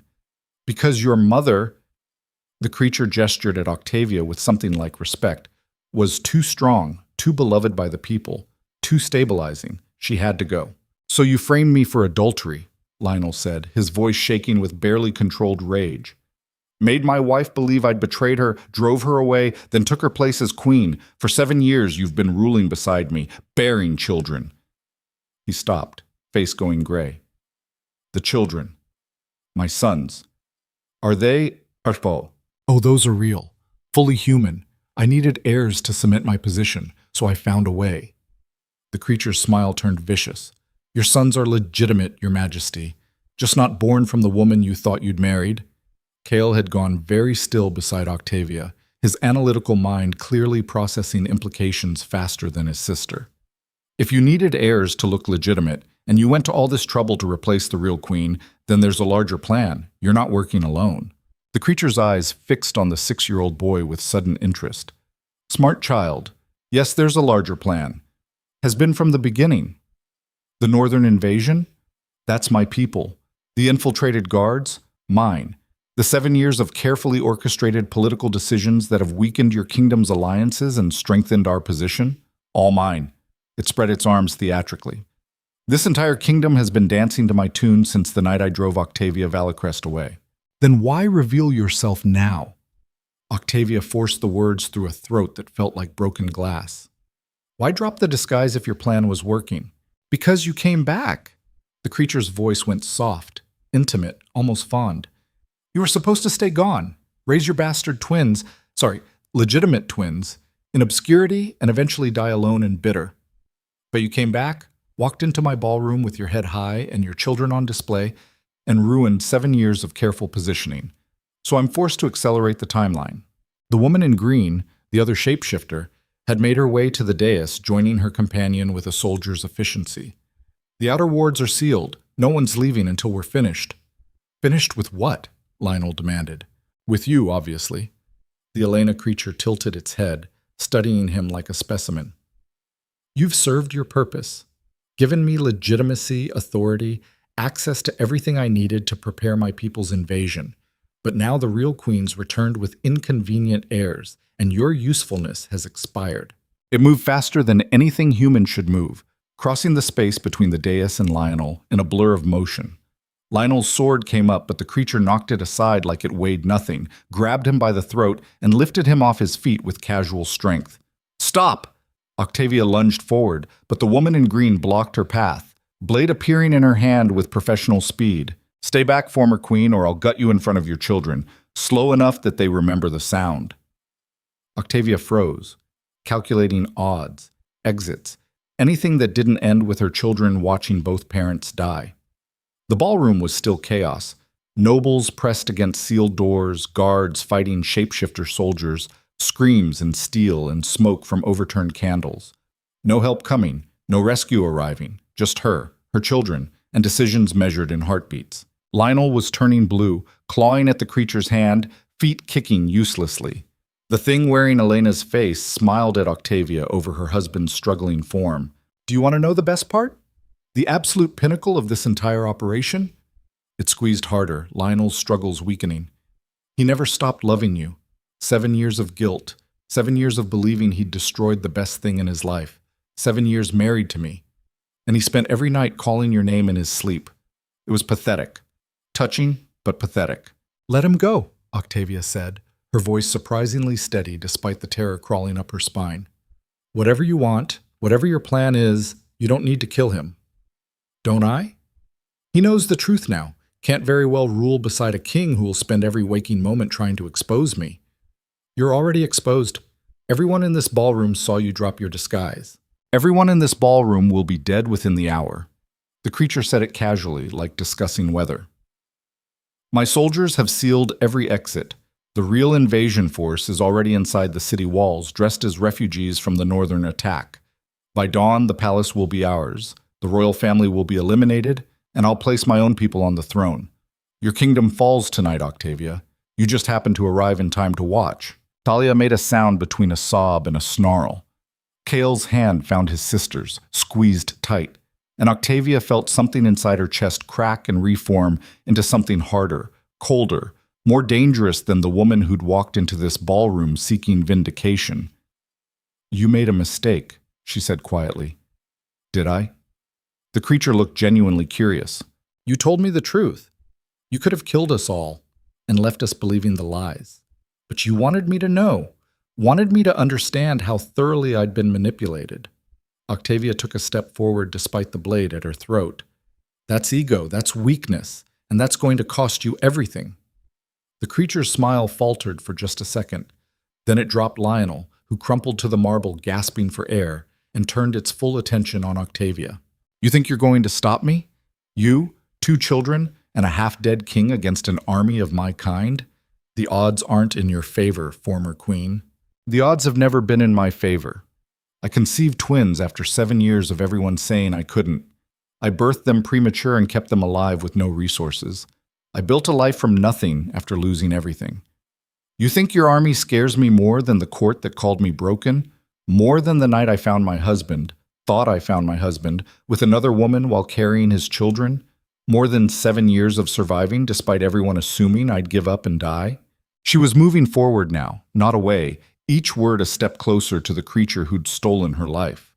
The woman in green shifted nervously, uncertain whether to attack or retreat. I've spent 7 years preparing for this moment, Octavia continued, her voice gaining strength, carrying to every corner of the ballroom, despite the chaos. Not consciously, maybe, but every morning I woke up and chose to keep going. Every time I pushed through exhaustion to care for my children. Every instance I refused to let exile break me. I was building toward this, toward the moment when I'd face the people who decided I wasn't good enough and prove them catastrophically wrong. Inspiring speech, the creature said, doesn't change your situation. Doesn't it? Look around. Your grand revelation, your moment of triumph, it's uniting everyone in this ballroom against you. Nobles who've hated each other for generations are fighting side by side. Guards who'd normally defend their queen are attacking your soldiers. You dropped your disguise expecting fear and submission, but all you've created is a common enemy. It was true, Octavia realized even as she spoke. The initial panic had shifted into something more organized, more dangerous. Palace guards and armed nobles were forming defensive positions, protecting civilians, coordinating attacks on the shapeshifter soldiers with the kind of efficiency that came from shared purpose. The creature saw it too. Its expression shifted from smug satisfaction to calculation to something that looked almost like respect. You always were the dangerous one, it said. Elena, the real Elena. She told me that before I killed her. Said you had steel in your spine that Lionel lacked, that you'd be the real threat if I didn't remove you. I should have listened.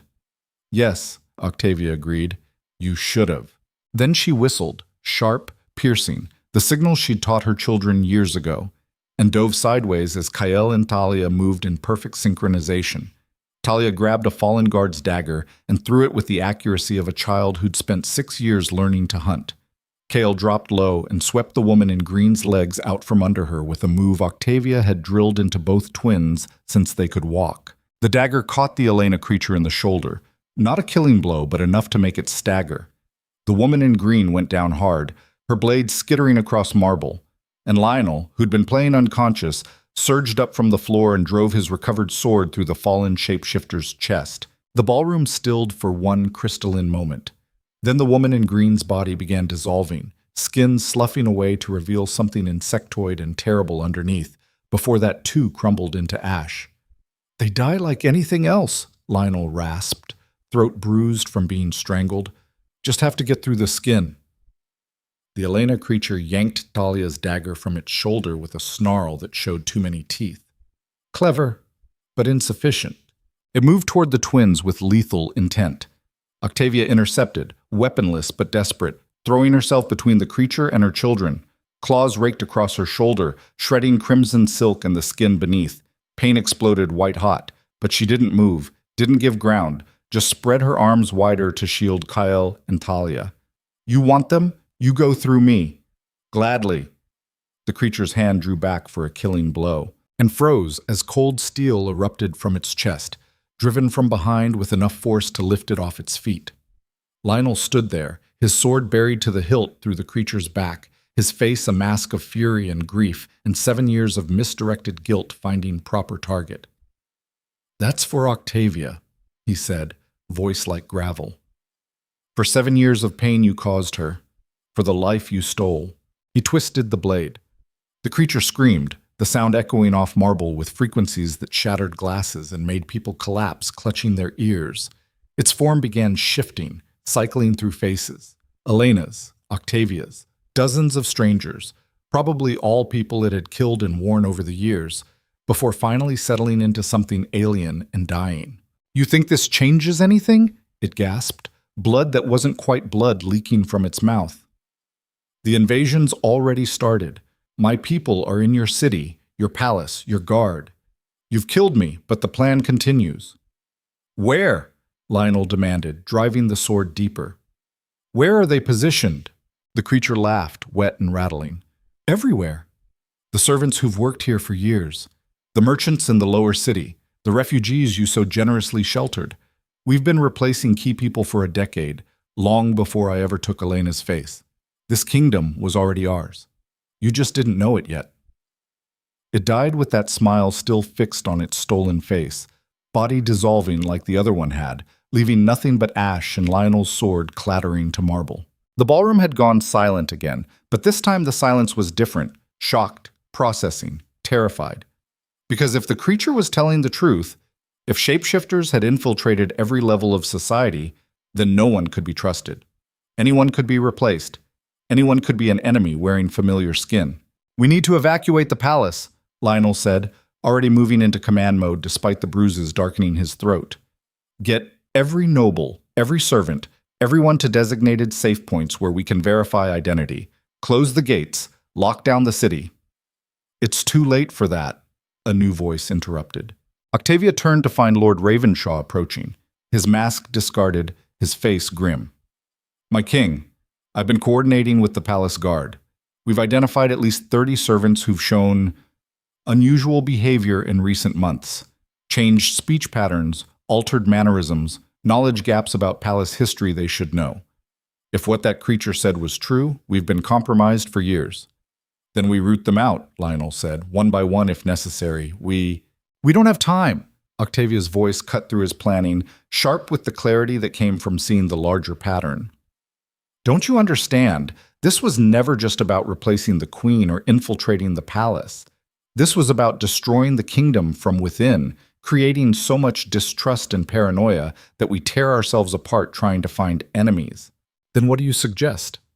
Lionel turned to her, and for the first time in 7 years she saw him truly looking at her, not as the wife who'd abandoned him, not as the ghost of his guilt, but as the partner he'd once chosen to rule beside. "We leave." The ballroom erupted in protest, but Octavia raised her voice over it. "Not everyone, not permanently, but the royal family, the confirmed nobles, anyone we absolutely trust. We evacuate to a defensible position outside the city while we figure out who's real and who's not. Staying here, in a palace that's been compromised, makes us sitting targets." "That's cowardice," someone shouted from the crowd. "That's strategy," Octavia shot back. "The creature wanted us dead or trapped, so we refuse to be either.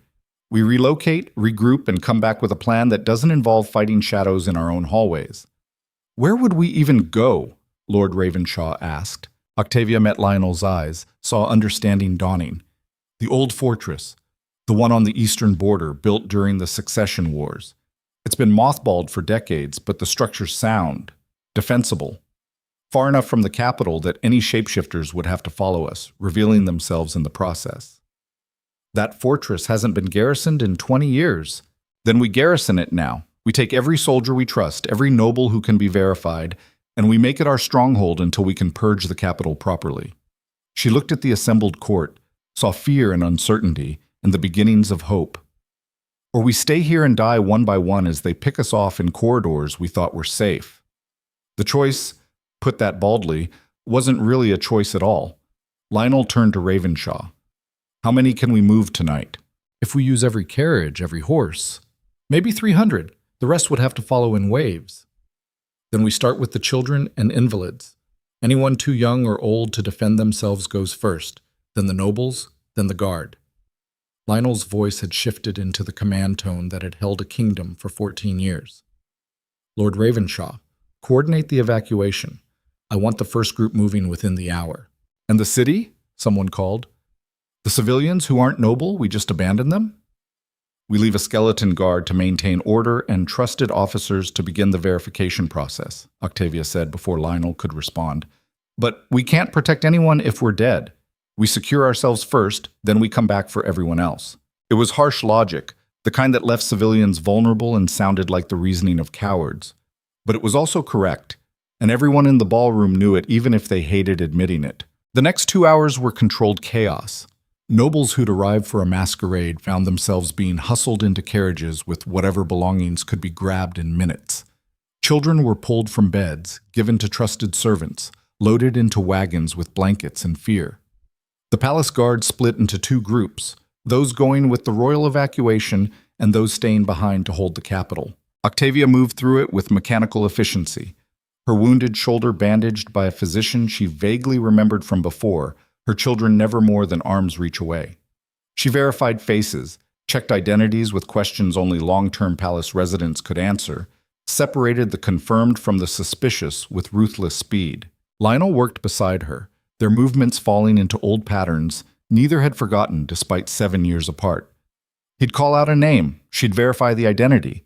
She'd spot someone acting wrong, he'd have them detained.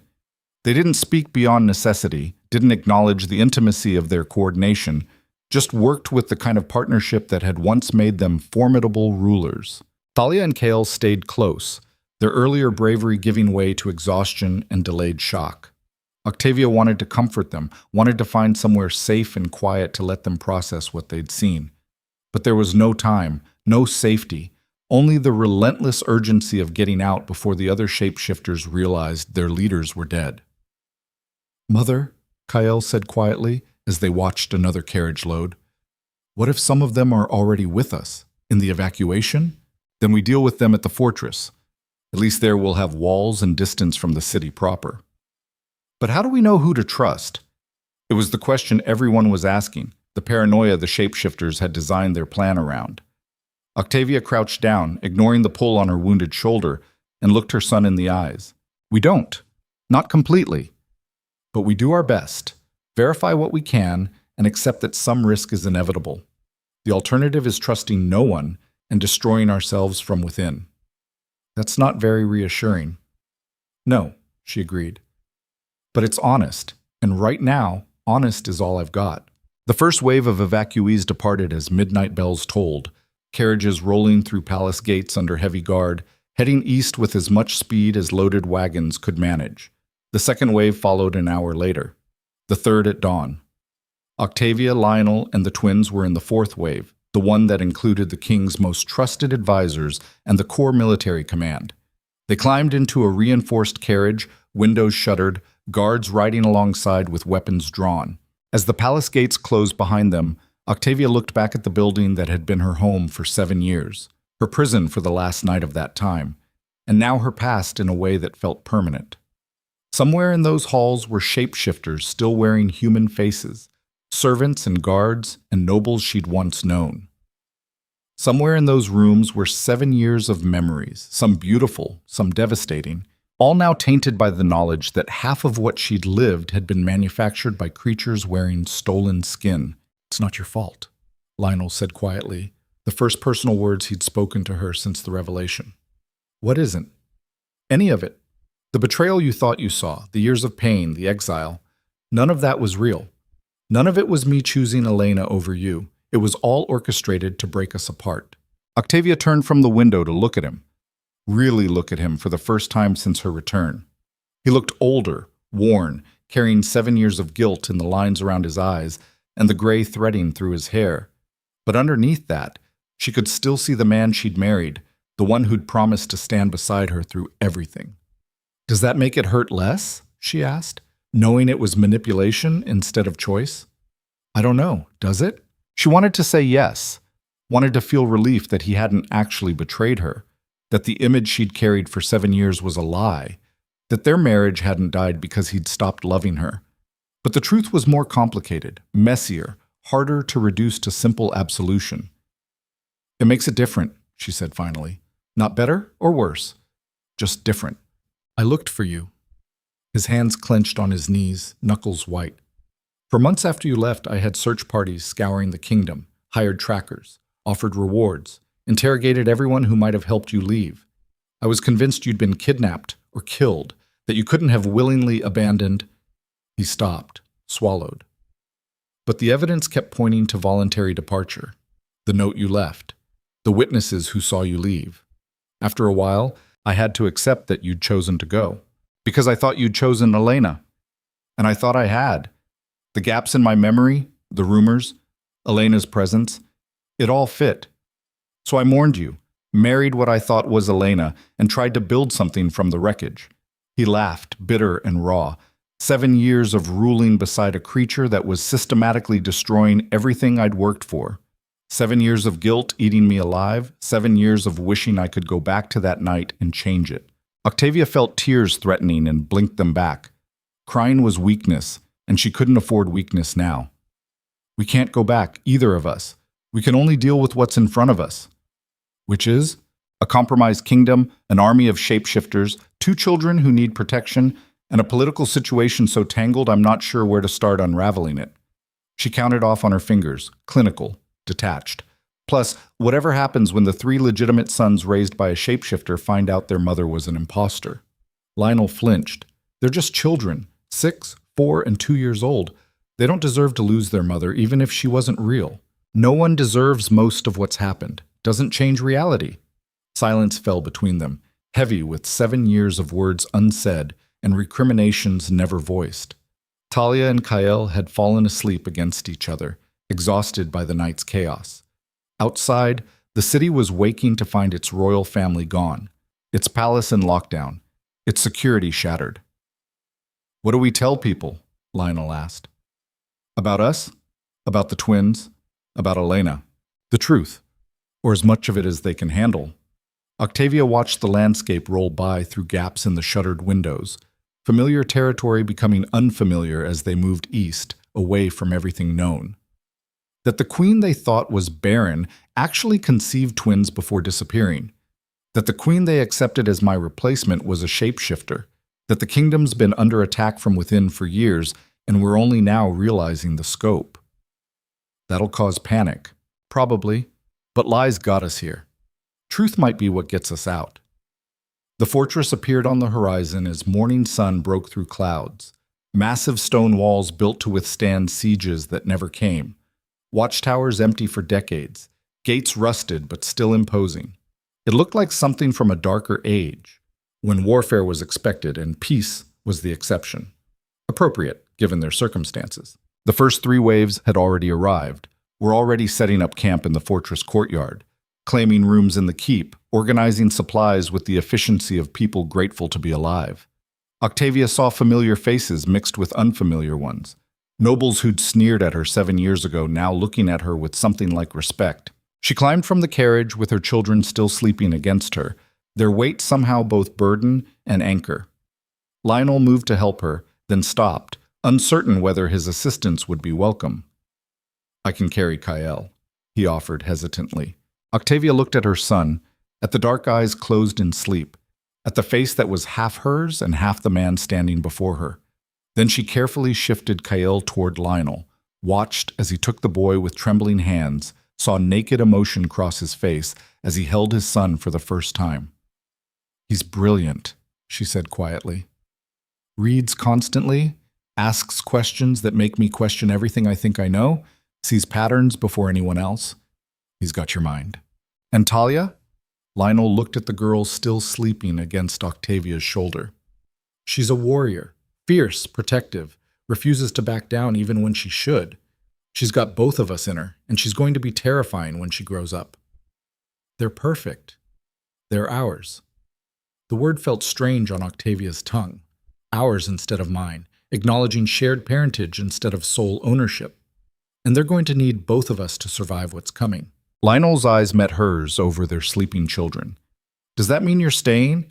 After everything, after the evacuation is secure and the immediate threat is managed? Are you staying?" The question she'd been avoiding since the moment truth shattered in that ballroom. The choice between the life she'd built in exile and the life that had been stolen from her. The decision that would reshape everything, for her and for her children and for a kingdom hanging by threads. Octavia opened her mouth to answer, to give Lionel the certainty he needed, to commit to staying or leaving or anything definitive. Instead, a guard came running from the fortress gates, face white with terror, voice cracking as he shouted, "Your Majesty! The children! Elena's children! They're—" He never got to finish, because the screaming started.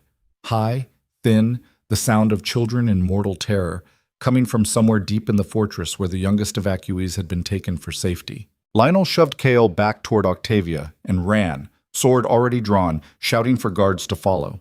Octavia grabbed both her twins, awake now, frightened, and held them close as the screaming intensified, as more guards rushed toward the keep, as whatever safety they'd thought they'd found crumbled into the next nightmare. She didn't know what was happening in that fortress.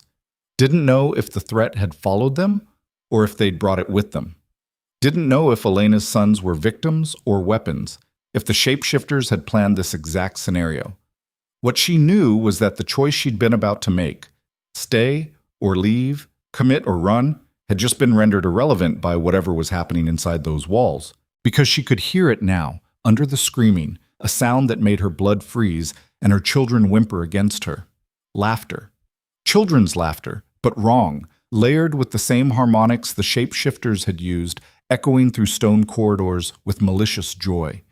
And she understood, with the sick certainty of someone who'd been one step behind this entire time, that the Elena creature's final words hadn't been bravado. The plan had never been to infiltrate just the palace, just the guard, just the government. It had been to infiltrate the bloodline itself. Elena's 3 sons, Lionel's supposed heirs, the children who'd cemented the shapeshifter's position as queen, they weren't just human children raised by an imposter. They were something else entirely. Something that had been waiting years for this exact moment, and they were loose inside the fortress with every noble child in the kingdom trapped alongside them. Octavia looked down at Thalia and Kyle, at her own children who carried royal blood and human hearts, then looked toward the fortress where inhuman children were hunting and made a choice that was no choice at all. "Stay here," she told her twins, her voice iron hard despite the terror crawling through her veins. "Don't move, don't follow. If I don't come back—" "Mother, no," Talia started, but Octavia was already running, already racing toward the screams and the laughter, and the man who'd once been her everything now facing horrors wearing his children's faces. Because whatever those things were, whatever the shapeshifters had created, they were inside the fortress with innocence, and someone had to stop them before they slaughtered everyone who'd sought refuge here. Even if that someone was a former queen with a wounded shoulder, no weapon, and 7 years of exile, making her unprepared for the war she was about to. In Shibrati, Octavia hit the fortress entrance at a dead run, her wounded shoulder screaming protest with every stride, blood seeping through the hasty bandages and staining crimson silk darker.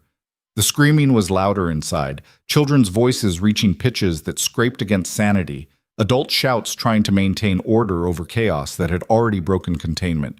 She rounded the corner into the main hall and stopped dead. Bodies. 3 guards down, throats opened with surgical precision, blood pooling across ancient stone in patterns too perfect to be accidental. And standing in the center of the carnage were Elena's 3 sons, 6, 4, and 2 years old, wearing sleeping clothes now splattered with red, their faces lit with the kind of joy children showed opening gifts. The oldest one, Marcus, held a piece of broken glass that gleamed wet. The middle child, Adrian, was laughing that wrong-layered laugh she'd heard outside. The youngest, barely more than a toddler, was sitting in blood and making patterns with small fingers. "Stop!" Octavia commanded, her voice cutting through the noise with the authority of someone who'd spent 7 years as queen. "Step away from them, now." 3 heads turned in perfect unison, 3 sets of eyes fixing on her with identical predatory interest. Marcus smiled, the expression grotesque on a 6-year-old face. "The broken queen," he said, his voice flickering between child pitch and something deeper. "Mother told us about you, said you ran away because you were weak." "Your mother was a shapeshifter wearing a dead woman's face. Everything she told you was poison. Mother was strong. Mother was clever. Mother built this whole thing, and you ruined it by coming back." Adrian stepped forward, his 4-year-old body moving with adult grace.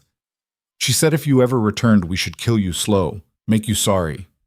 Octavia's hand found a fallen guard's sword, wrapped around the hilt with fingers that trembled from blood loss and adrenaline. "Try it." They moved as one, faster than children should move, spreading out with tactical awareness no 4-year-old possessed. Marcus went left, Adrian right, the youngest staying center like bait. Octavia recognized the pattern, classic pack hunting, designed to surround prey and attack from multiple angles. She wasn't prey. Not anymore.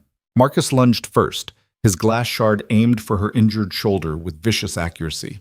Octavia pivoted, brought the sword around in an arc that should have bisected a normal child but met resistance like hitting stone. The blade sparked off Marcus's skin, skittered away harmlessly, and her eyes widened with sick understanding. They weren't just shapeshifters. They were something harder, something built to survive what would kill their creators. "Armored," she breathed, backing toward the wall to prevent being flanked. She didn't just replace Elena, she bred something new. "We're the future," Adrian confirmed, circling with patient malice.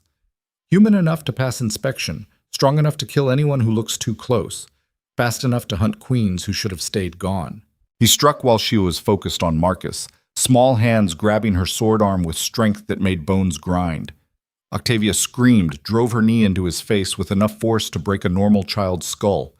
Adrian's head snapped back, but he didn't let go, didn't even seem hurt, just laughed that awful layered laugh. Marcus came in from the left, glass raised. The youngest was moving now too, crawling with spider-like speed. Octavia was outmatched, outmaneuvered, bleeding and weakening with every second. Then Lionel hit Marcus like a battering ram, sending the boy flying across the hall, hard enough to crack stone. The king's sword was already bloody, his face twisted with something between rage and grief. "Don't kill them," Octavia gasped as Adrian released her to face this new threat. "They're children. They might not—" "They're not children. Not anymore. Maybe they never were." Lionel's voice was hollow, destroyed. "I found their rooms, saw what they'd done to the other children before the guards arrived. They're not salvageable, Octavia. They're weapons shaped like my son's." Marcus stood from where he'd been thrown, brushing dust off his sleeping clothes like nothing had happened. "Father, you always were weak. Mother said so. Said you cried in your sleep, called for the broken queen, never had the spine to do what needed doing." "I have spine enough for this." Lionel moved between the children and Octavia, his stance protective, absolute. "Whatever you are, whatever she made you, it ends here." "Does it?" Adrian tilted his head with bird-like curiosity. "There are dozens of us, Father. Dozens of children just like us scattered through the noble houses. Mother's been breeding us for years, placing us in families, waiting for the signal. We're already in position, already trusted, already loved." His smile was razor-edged. "Killing us just speeds up the timeline." The youngest had stopped crawling, was watching with ancient eyes trapped in a toddler's face. When he spoke, his voice was clear, precise. Nothing like a 2-year-old should sound. The invasion was never about soldiers. It was about bloodlines. Replace enough heirs, corrupt enough families, and in 20 years the kingdom belongs to us without a battle. Mother was patient. Mother was brilliant. His eyes fixed on Octavia. "You killed her. Now we kill everything you love." He moved impossibly fast, covering 15 feet in a blur. Lionel's sword came around, but the toddler ducked under it with acrobatic ease, heading straight for the door where Talia and Kael stood frozen in the entrance, having followed their mother despite being told to stay, two vulnerable human children facing something wearing a child's skin while hunting with inhuman purpose. No! Octavia threw herself forward, ignoring her body's protests, intercepting the smallest monster before it could reach her twins. They hit the ground in a tangle, Octavia's hands wrapping around the toddler's throat, squeezing despite every instinct screaming that this was wrong. You don't hurt children. You don't... Claws erupted from the toddler's fingers, raked across her arms, opened wounds that went to bone. Octavia held on, feeling those small hands, too strong, too wrong, prying at her grip, feeling her strength failing against something that didn't need to breathe as desperately as she did. "Mother!" Talia's voice high and terrified. "Stay back!" Octavia choked out, even as the creature beneath her twisted with serpentine flexibility, even as claws found her stomach and started digging toward vital organs. Then Kael was there, her brilliant analytical son holding something that glowed with sick green light, a vial he must have grabbed from somewhere, palace stores or abandoned supplies. He smashed it against the toddler thing's face, and whatever chemical compound was inside ate through armored skin like acid through paper. The creature shrieked, released Octavia, scrambled backward, clawing at its dissolving face. Kael stood over it with another vial ready, his hands shaking but his voice steady. Iron oxide mixed with concentrated sulfuric compounds. Found it in the guard station. Figured if they're shapeshifters, metals might affect them differently than humans. He looked at his mother with those two knowing eyes. Was I right? The toddler thing was writhing, its disguise sloughing away to reveal something insectoid and chitinous beneath, something dying but not fast enough. Octavia grabbed the vial from Kael's hands and poured the rest directly into the creature's open mouth, watched it convulse once and go still. "You were right," she confirmed, pulling herself upright despite wounds that suggested lying down and dying might be preferable. "Get more. As much as you can carry." Across the hall, Lionel was engaged with Marcus and Adrian simultaneously, his swordwork precise despite the tears streaming down his face, despite the fact that he was fighting children wearing his dead sons' faces. Because whatever these things were, the real Marcus and Adrian, if they'd ever existed, were gone. Had maybe been gone from birth, replaced by creatures designed to infiltrate humanity at its most fundamental level. "The storage room," a guard shouted, appearing from a side corridor with a crate. "We have 6 more crates of the compound. Standard fortress supply from the old wars." "Distribute it," Octavia commanded, her voice carrying despite pain making her vision swim. "Every guard, every noble capable of fighting. If it moves wrong, if it talks wrong, if it's a child acting like an adult, use it. Your Majesty, those are children. Those are weapons. Kill them or die trying to save something that was never human." The guard's face went pale, but he obeyed, started distributing vials to anyone capable of wielding them. Octavia turned to find Talia and Kael had armed themselves from the fallen guards, her daughter with a knife too big for her hands, her son with a short sword he could barely lift. "You're 6 years old," she said, the absurdity of it hitting through the adrenaline. "So are they." Talia gestured at the hybrid children now flooding into the hall from wherever they'd been hiding, dozens of them, every age from toddler to adolescent, all wearing the same predatory awareness. If they can fight, so can we. "That's not how this works." "Then how does it work, Mother? We hide while everyone dies? We run again? You taught us to fight. You drilled us on weapons and strategy and surviving impossible odds because you said the world was dangerous." Talia's grip tightened on her knife. "Turns out you were right. So let us fight." Kael said nothing, just moved to stand beside his sister, sword raised, eyes calculating trajectories and attack patterns with the same analytical precision he applied to everything. Octavia wanted to say no, wanted to lock them somewhere safe, if anywhere was safe, and handle this herself. But there was no time, no safety, and her children were right. She'd trained them for exactly this moment without realizing it. Every lesson about survival in Ashford a preparation for war they couldn't avoid. "Stay together," she said instead, the closest thing to permission she could manage. "Watch each other's backs. If you're overwhelmed, retreat. And if I give an order, you follow it instantly. Understood?" Understood, they said in unison, her fierce twins who'd been born into betrayal and raised in exile and now faced monsters with their parents' faces.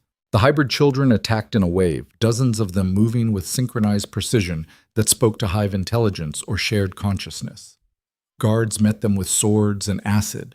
Nobles who'd never fought anything more dangerous than political rivals found themselves grappling with creatures wearing their own children's faces, screaming and crying and dying as the fortress descended into nightmare. Octavia fought beside Lionel, their movements falling into patterns older than their separation, each covering the other's blind spots with practiced ease. Her shoulder was agony, her stomach wounds leaking blood with every movement, but she didn't stop, couldn't stop, because every hybrid she killed was one less threat to her children, to the evacuees, to the kingdom that had already lost too much. The mothers, Lionel gasped between strikes, cutting down an 8-year-old boy who fought with adult savagery. Some of the noble mothers, they're asking us to spare their children, saying there must be another way. There isn't. These things were born weapons, raised weapons. The moment we spare one, it'll kill someone else. Octavia drove her sword through a girl who couldn't have been more than 4, felt the resistance as armored skin gave way, tried not to look at the face. Anyone who can't accept that needs to be restrained before they compromise our defense. They're mothers protecting their children. Their children are dead. These are just shells wearing their skin. It was brutal, unforgiving, the kind of logic that would haunt her forever. But it was true, and truth was the only thing keeping them alive right now. The battle raged for what felt like hours, but was probably minutes, confined spaces turning into slaughterhouses as humans with acid fought hybrids with supernatural strength. The casualties mounted on both sides, guards torn apart, nobles bleeding out, hybrid children dissolving into chitinous remains that proved they'd never been human. Then the screaming changed pitch, became more urgent, more terrified. Octavia turned toward the new sound and felt her heart stop. More hybrids were pouring into the fortress, but these weren't children. These were adults wearing familiar faces, servants who'd worked the palace for years, guards who'd seemed loyal, even a few nobles she'd known before her exile, all of them moving with the same predatory grace, the same wrong synchronization. "It's not just the children," Lord Ravenshaw shouted from across the hall, his sword bloody, his face white with comprehension. "They replaced everyone. Servants, guards, family members. How many of us are even real?" Panic rippled through the defenders, people turning on each other with sudden suspicion, unity fracturing under the weight of paranoia. Octavia saw it happening, saw their defense collapsing from within, exactly as the shapeshifters had planned. "Verification protocol," she shouted, her voice cutting through chaos with command authority. "Form 3-person teams. Each person asked the others questions only real palace residents would know. Specific details, private moments, things a replacement couldn't fake. Anyone who fails gets detained and tested with acid. That'll take too long. Then we die fast or slow. Your choice." They started forming teams, asking questions, testing each other while fighting off the hybrid assault. Some of the answers were right, some were wrong, some were close enough to create doubt. Each wrong answer meant another ally revealed as enemy, another familiar face dissolved with acid, another piece of reality peeling away to expose infiltration that ran deeper than anyone had imagined. Octavia found herself facing off against a guard she'd known for 7 years, or thought she'd known. He smiled at her with teeth that were slightly too sharp, his eyes reflecting light wrong. "You can't win this," he said conversationally, circling with professional precision. "Even if you kill everyone in this fortress, even if you purge every hybrid in the capital, we're everywhere. We're in every major city, every noble house, every level of government. Your kingdom was ours the moment we started replacing key people 20 years ago." 20 years, Octavia repeated, the timeline clicking into place. "This started before I was even queen, before Lionel took the throne. Started before you were born. We're patient. We plan in generations, not years. Your father's reign? We influenced it. His policies that weaken border defenses, his trade agreements that open ports to our infiltrators, his marriage alliances that placed our people in strategic houses." The guard's smile widened. "You've been losing since before you knew there was a war. Then why reveal yourselves now? If your plan was working, if you had decades more positioning to do, why drop the disguise?" "Because you came back." The guard pointed at her with his sword, the gesture almost respectful. You specifically, Octavia Valacres, the queen who wouldn't break. We needed you gone, needed you defeated, needed you to prove that even the strongest human could be destroyed. Instead, you survived, built a life, raised children, and then walked back into the palace with your head high and forced our hand. One woman made you abandon 20 years of planning? One woman made the humans remember they could fight back, made them question the narrative we'd built, made them see that queens written off as broken could return stronger. The guard's expression turned cold. You're dangerous in ways 100 kings aren't. So yes, we accelerated the timeline. Better to conquer now while we're strong than wait for you to inspire resistance we couldn't control. He attacked mid-sentence, blade moving with inhuman speed. Octavia barely blocked, her wounded body too slow, too weak. The guard pressed his advantage, driving her backward toward the wall, toward corners she couldn't escape. Then Lionel was there, engaging the guard from the side, giving Octavia breathing room. She used it to coordinate with arriving reinforcements, directing nobles and guards to form defensive lines while the verification protocol continued. The battle devolved into brutal close-quarters fighting, rooms too confined for proper sword work, corridors choked with bodies. Octavia lost track of time, of how many she killed, of how much blood was hers versus theirs. She saw Thalia and Kyle fighting back to back, her children holding their own against creatures that should have destroyed them. Saw Lionel taking wounds meant for others, protecting evacuees who couldn't protect themselves.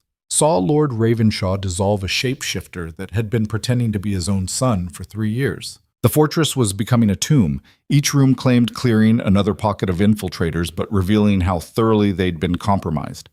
Of the 300 evacuees, at least 50 were revealed as hybrids or adult shapeshifters, their bodies dissolving under acid to leave chitinous remains that made people vomit. Fall back to the keep, Lionel commanded as the main hall became untenable. Everyone verified, everyone human, retreat to the central keep and seal the doors. They retreated in fighting formation, wounded helping wounded, children carried by adults, guards holding the rear against shapeshifters who pressed the advantage with relentless efficiency.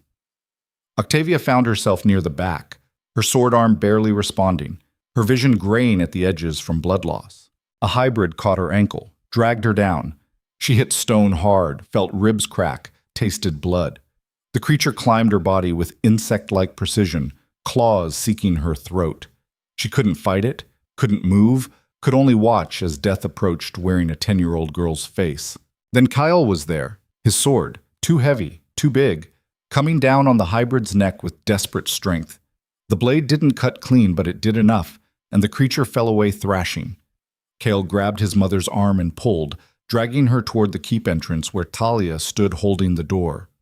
"Move, mother, move," her son commanded, his voice breaking with fear and adrenaline. She moved, crawled, then stumbled upright with Kael's support, made it through the keep entrance as Thalia slammed the door behind them.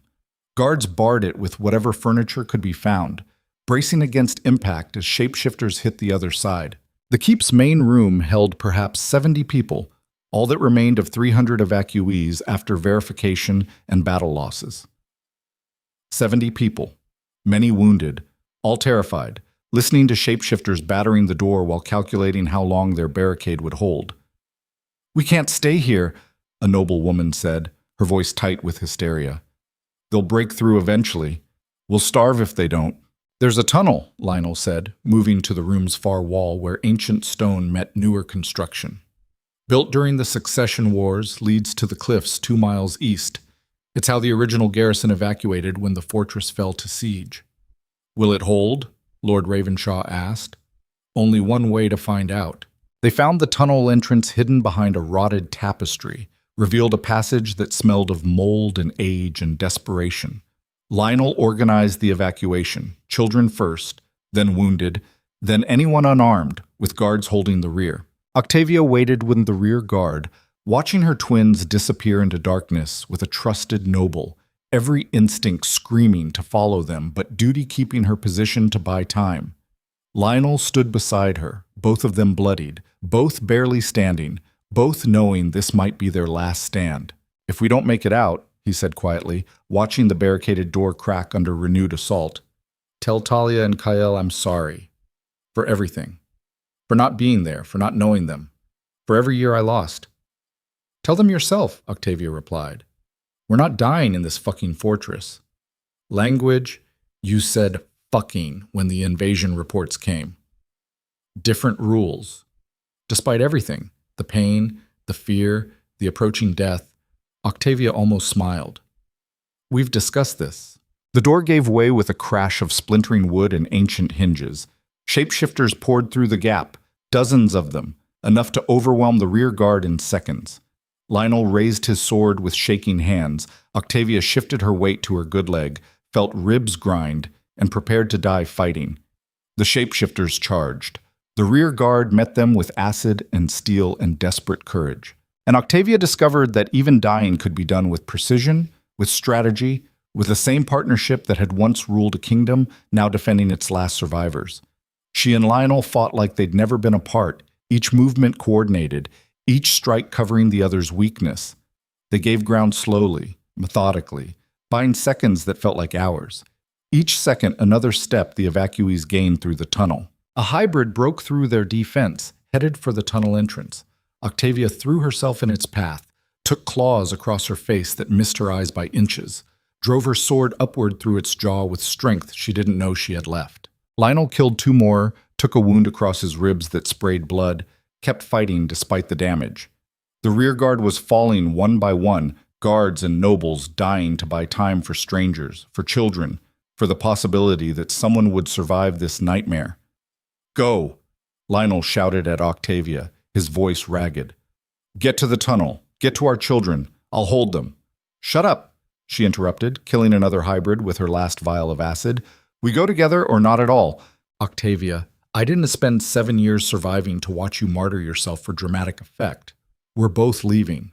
She grabbed his arm, pulled him toward the tunnel entrance as the last rear guard fell. They stumbled through together, Lionel pulling the hidden door shut behind them with strength that shouldn't exist.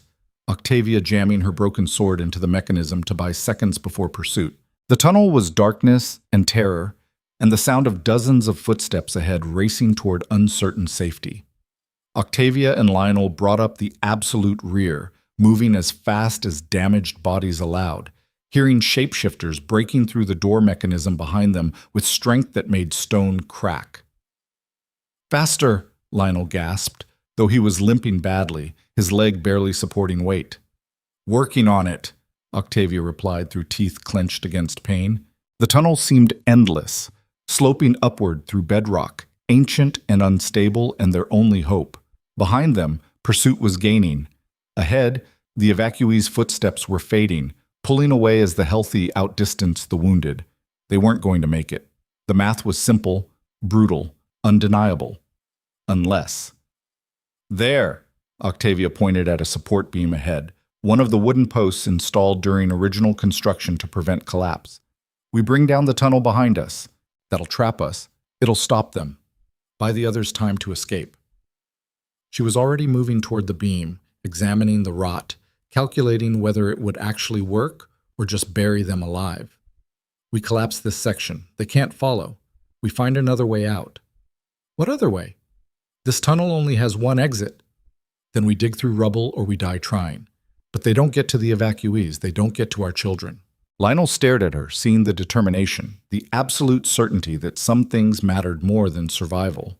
Then he moved to help her, both of them kicking at the support beam with failing strength, feeling it crack, watching cracks spread through the ceiling above. The shapeshifters were close now, close enough that Octavia could see them in the tunnel's dim light. Dozens of creatures wearing human faces, moving with pack intelligence, sensing the kill. The beam gave way with a crack like thunder. The ceiling came down in a roar of stone and dust and collapsing history. Octavia grabbed Lionel, pulled him back as tons of rock crashed down where they'd been standing seconds before, felt the shockwave knock them both flat, felt the world trying to bury them alive. When the dust cleared enough to see, the tunnel behind them was gone, filled with rubble from floor to ceiling, tons of stone that would take days to clear. If the shapeshifters could even dig through it, if they bothered trying instead of finding another route. Ahead, the tunnel continued into darkness, but the evacuees' footsteps had faded completely. They were alone. buried alive in ancient corridors, wounded and exhausted and running out of time before blood loss finished what the shapeshifters couldn't. "Well," Lionel said, coughing dust, "this was a terrible plan."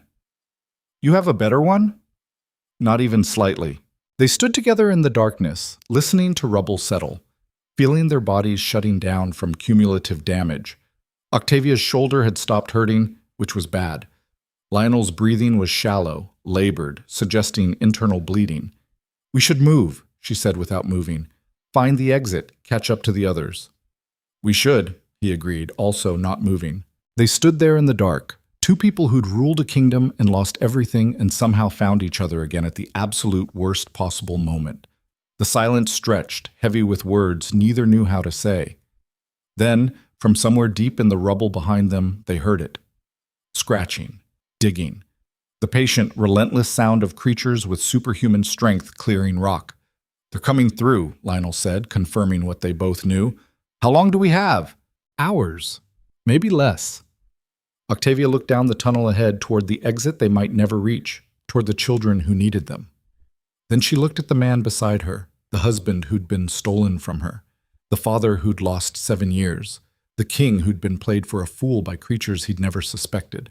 "We need to keep moving," she said, taking his hand in the darkness, "because when we get out of here, and we will get out, we're burning every shapeshifter in this kingdom to ash. All of them. Every last one."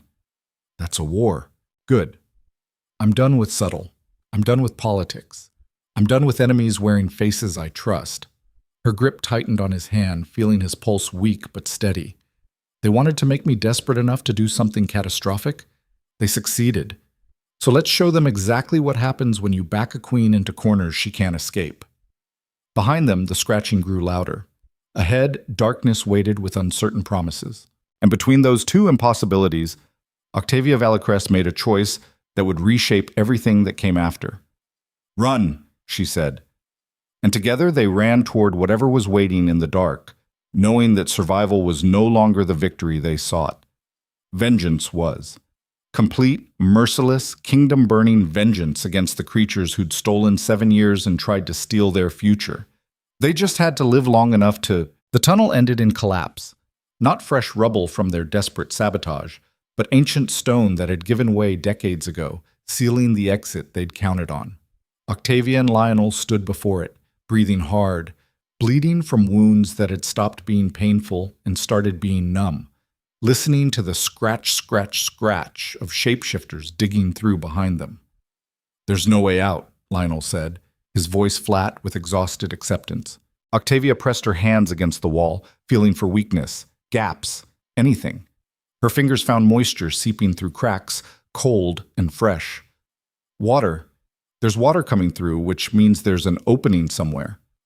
Too small for us to fit through. Then we make it bigger."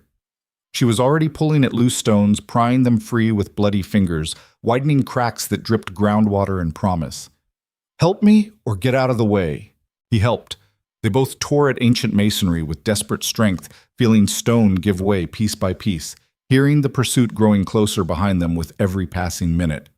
The opening widened slowly, agonizingly, from finger width to hand width, to something that might fit a child, might fit a starving adult who didn't mind broken ribs and shredded skin. "You first," Lionel said, already knowing she'd refuse. "Together. We wedge through side by side or we don't go at all. That's not physically possible. Watch me make it possible." The scratching behind them changed pitch, became breaking, became the sound of creatures about to punch through. Octavia grabbed Lionel's hand and pulled him toward the gap, both of them turning sideways, exhaling completely, forcing damaged bodies through an opening designed for water rather than humans. Stone scraped skin, caught on clothing, resisted their passage with geological indifference. Octavia felt her wounded shoulder compress against rock, felt something inside tear further, tasted blood in her mouth that might be from her lungs. Beside her, Lionel was making sounds that suggested similar damage, but he didn't stop, didn't quit, just kept pushing forward into darkness and pain. Behind them, the shapeshifters broke through with a roar of triumph that turned to frustrated rage when they found the gap too small for their armored bodies. "Dig!" one of them commanded in that layered voice that made Octavia's teeth ache even through stone. Widen it. They can't have gone far. But they were wrong. Because the gap opened suddenly into a cave system that hadn't existed on any fortress map, that shouldn't exist this far underground, that offered darkness and depth and possibility. Octavia and Lionel tumbled through into black water that was shockingly cold, that stole what little breath they had left, that carried them away from the gap and the pursuit and the certain death they'd been racing toward. The current was strong, pulling them deeper into the cave system through channels too narrow to do anything but surrender to the flow. Octavia lost track of Lionel in the darkness, felt panic rising as water filled her mouth and her lungs burned and she couldn't tell which way was up. Then hands found hers, pulled her toward air that tasted like minerals in desperation. They broke the surface together, gasping, clinging to each other in water that was trying to drown them as efficiently as the shapeshifters. "Swim!" Lionel choked out, already pulling her toward a rock formation that might offer purchase. "Current's too strong to fight. Let it carry us and grab onto anything solid." They swam, or tried to, damaged bodies barely responding to commands, cold water sapping what little strength remained. The cave system went on forever, one chamber bleeding into another, darkness so complete that vision became irrelevant. All that mattered was breathing, holding on to each other, and not letting the underground river claim what the shapeshifters couldn't. Time became meaningless. They might have been in the caves for minutes or hours, might have traveled miles or been swimming in circles. Octavia's world narrowed to breath and cold, and Lionel's hand in hers, the only anchor to reality she had left. Then suddenly there was light, weak, filtered, the gray promise of dawn seeping through cracks above. The current deposited them in a pool fed by multiple streams shallow enough to stand, bright enough to see. They crawled onto rocky shore and collapsed, two people who'd survived impossible odds through nothing but stubborn refusal to die. "Where are we?" Lionel managed after his breathing steadied enough for speech. Octavia looked around at cave formations that suggested they'd traveled far from the fortress, at light patterns that meant they were near the surface, at water flowing toward what had to be an exit downstream. East of the fortress, maybe 5 miles, maybe 10, somewhere the evacuees might have reached if they made it through the tunnel. If they made it. They made it. Talia and Kael are too smart to get caught, and the nobles protecting them are too motivated by self-preservation to fail. She said it with absolute conviction, refusing to consider alternatives. We find them, regroup, and then we end this. End it how? We barely survived 50 shapeshifters in a confined space. There are hundreds more out there, thousands, if that hybrid was telling the truth about how deep the infiltration goes. Then we kill thousands. Octavia stood despite her body's protests, despite wounds that suggested she shouldn't be alive, let alone mobile. We use the acid compound on a larger scale. We verify every person in positions of power. We burn out the infection no matter how deep it goes or how much it costs. Lionel stared at her, this woman who'd been broken and exiled and had returned harder than the stone around them. That's genocide. That's survival. They're not human, Lionel. They're weapons wearing human skin, designed to infiltrate and destroy us from within. Showing them mercy just means dying slower. And if we're wrong, if some of them are salvageable, if the children can be saved, we saw those children, we fought them. They're not salvageable, and pretending otherwise gets people killed. Her voice was iron, unyielding. I know it's ugly. I know it's the kind of choice that keeps you awake at night. But it's the only choice that doesn't end with humanity extinct. He wanted to argue. She could see it in his face.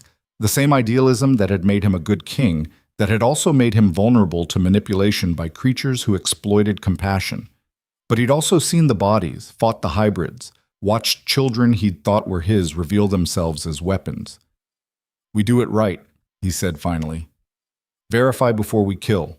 Confirm they're actually shapeshifters and not just humans we're paranoid about. We can be ruthless without being monsters. Agreed, but we start immediately, and we don't stop until every last one is gone.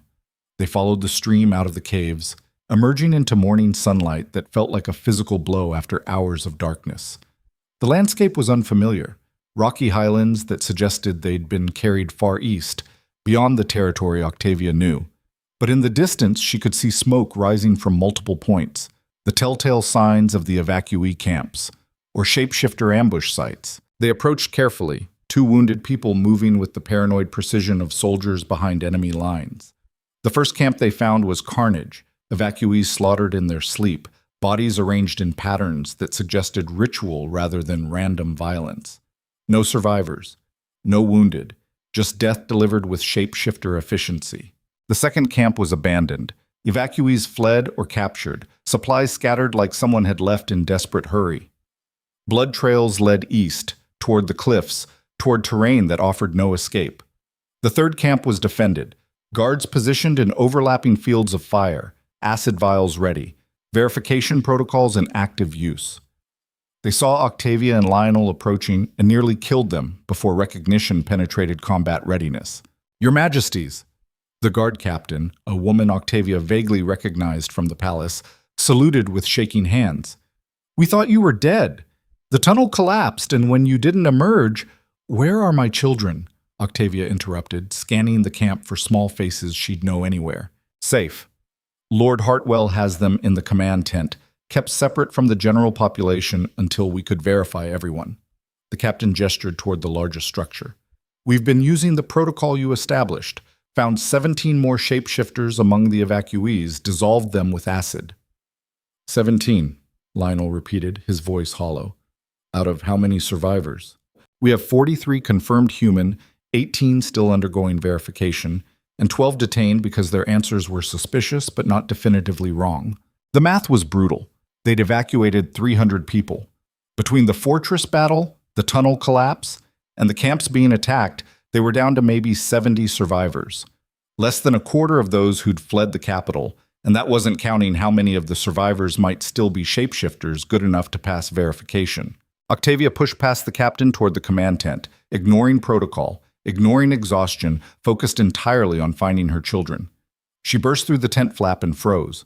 Talia and Kael sat at a camp table, both filthy and exhausted but whole, arguing with Lord Hartwell about something involving maps and defensive positions. They looked up as Octavia entered, and for a moment nobody moved. Then Thalia was running, crashing into her mother with enough force to make Octavia's wounds scream, wrapping small arms around her waist and holding on like she'd never let go.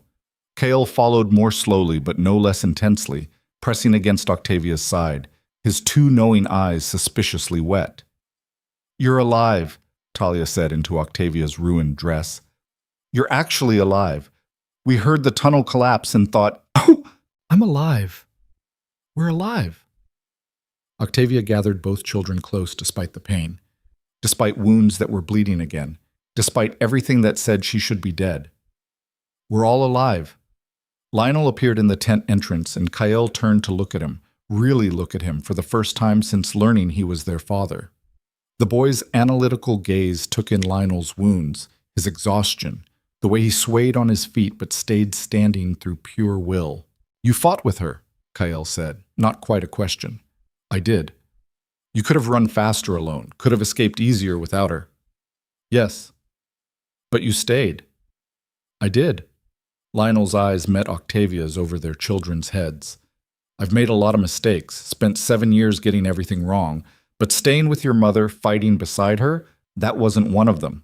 Thalia pulled back enough to look between her parents, reading something in their faces that made her expression shift from relief to calculation. "You're going back, to the capital, to fight them." "We are," Octavia confirmed, because lying to her children had never worked and wasn't starting now. "When?" "Soon as we verify the survivors, organize a fighting force, and establish supply lines." She looked at Lord Hartwell. "What's our military strength?"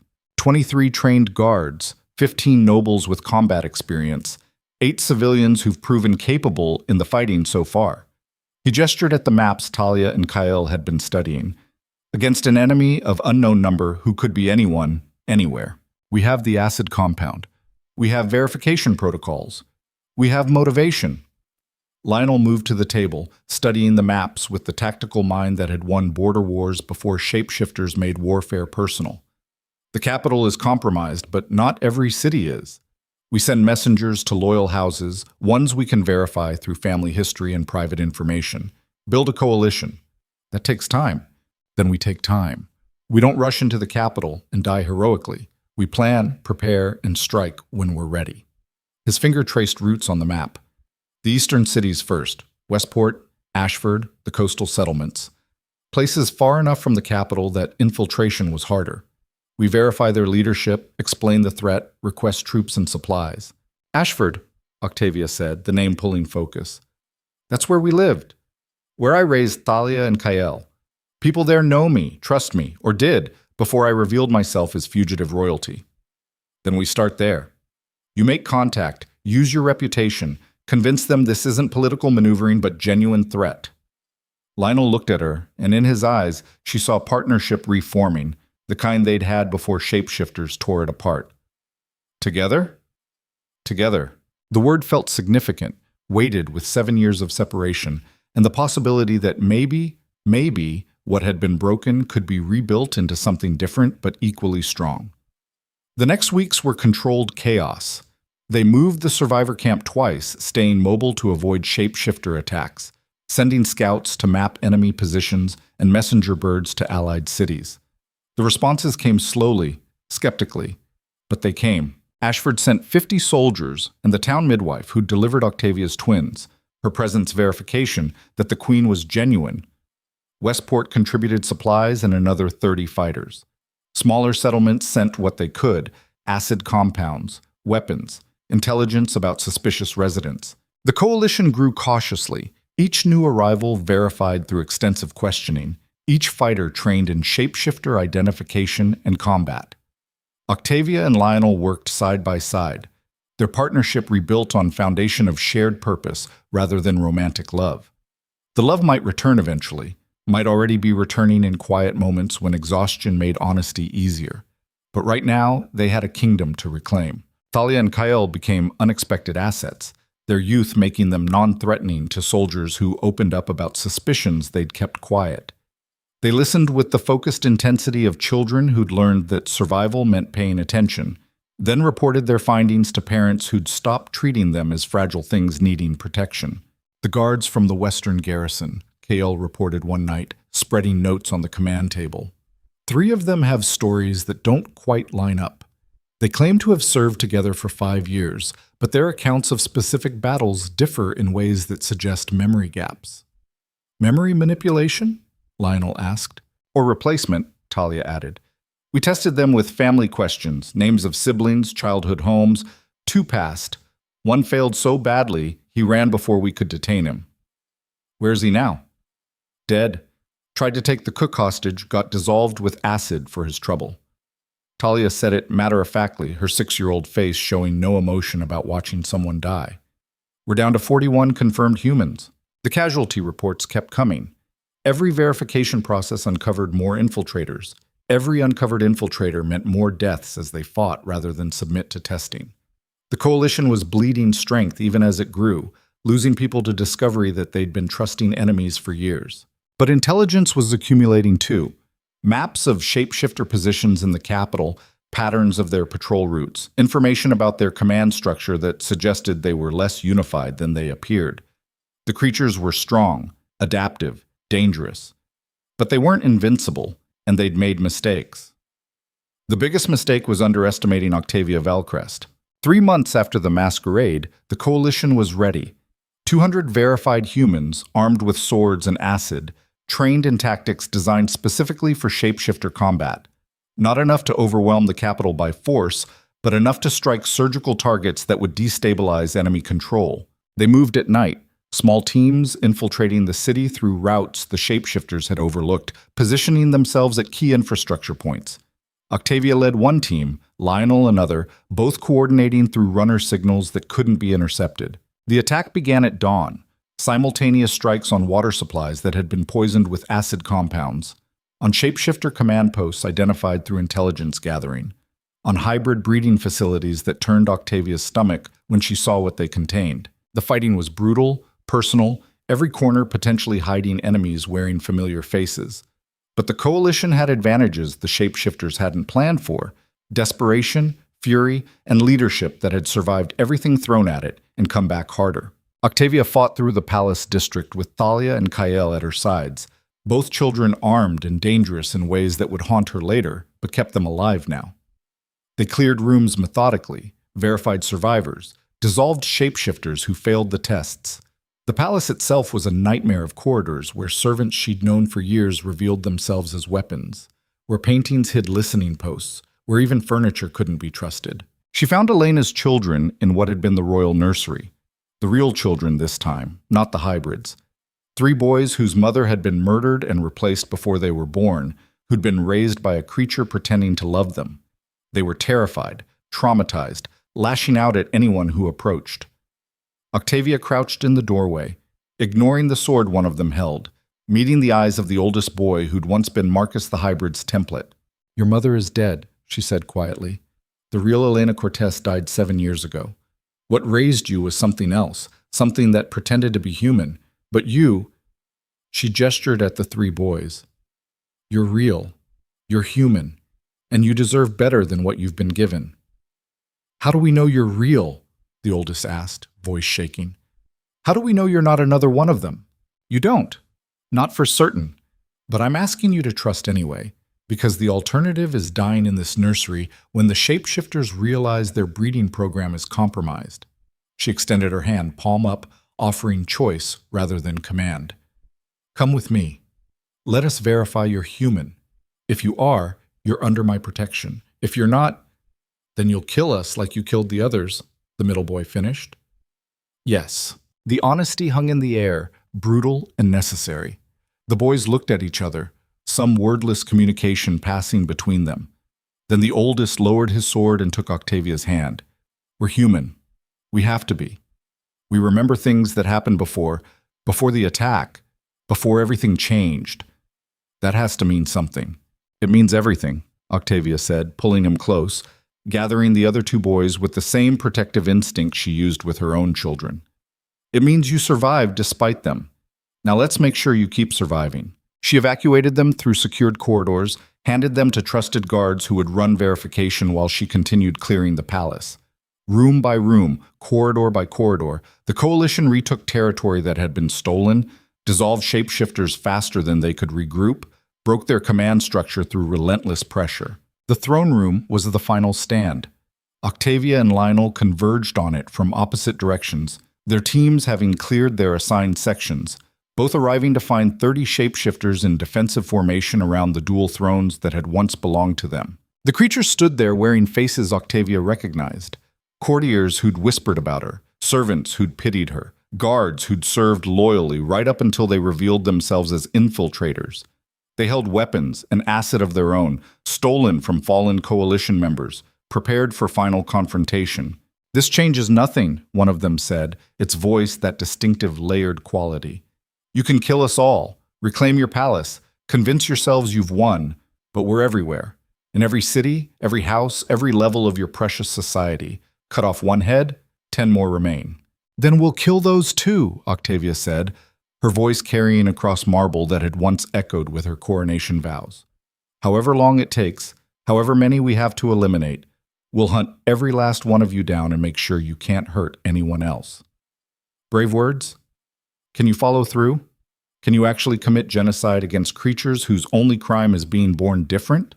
Your crime isn't being born different. It's murdering humans and wearing their faces. It's infiltrating families and killing the real children. It's 7 years of systematic destruction dressed up as integration. She raised her sword, saw Lionel do the same beside her, felt their coalition solidifying behind them. "You made this war. We're finishing it." The shapeshifters attacked as one. Supernatural speed meeting human desperation in the throne room where everything had started. The battle was short, vicious, decided less by skill than by sheer numerical advantage, and the fact that the coalition had spent 3 months learning to kill specifically these enemies. Octavia fought through to the thrones, drove her sword through the creature who'd spoken, watched it dissolve and leave nothing but ash on the seat she'd once occupied. Lionel cleared the other side, his movements efficient despite obvious exhaustion, his face set in lines that suggested he was done compromising with threats to his kingdom.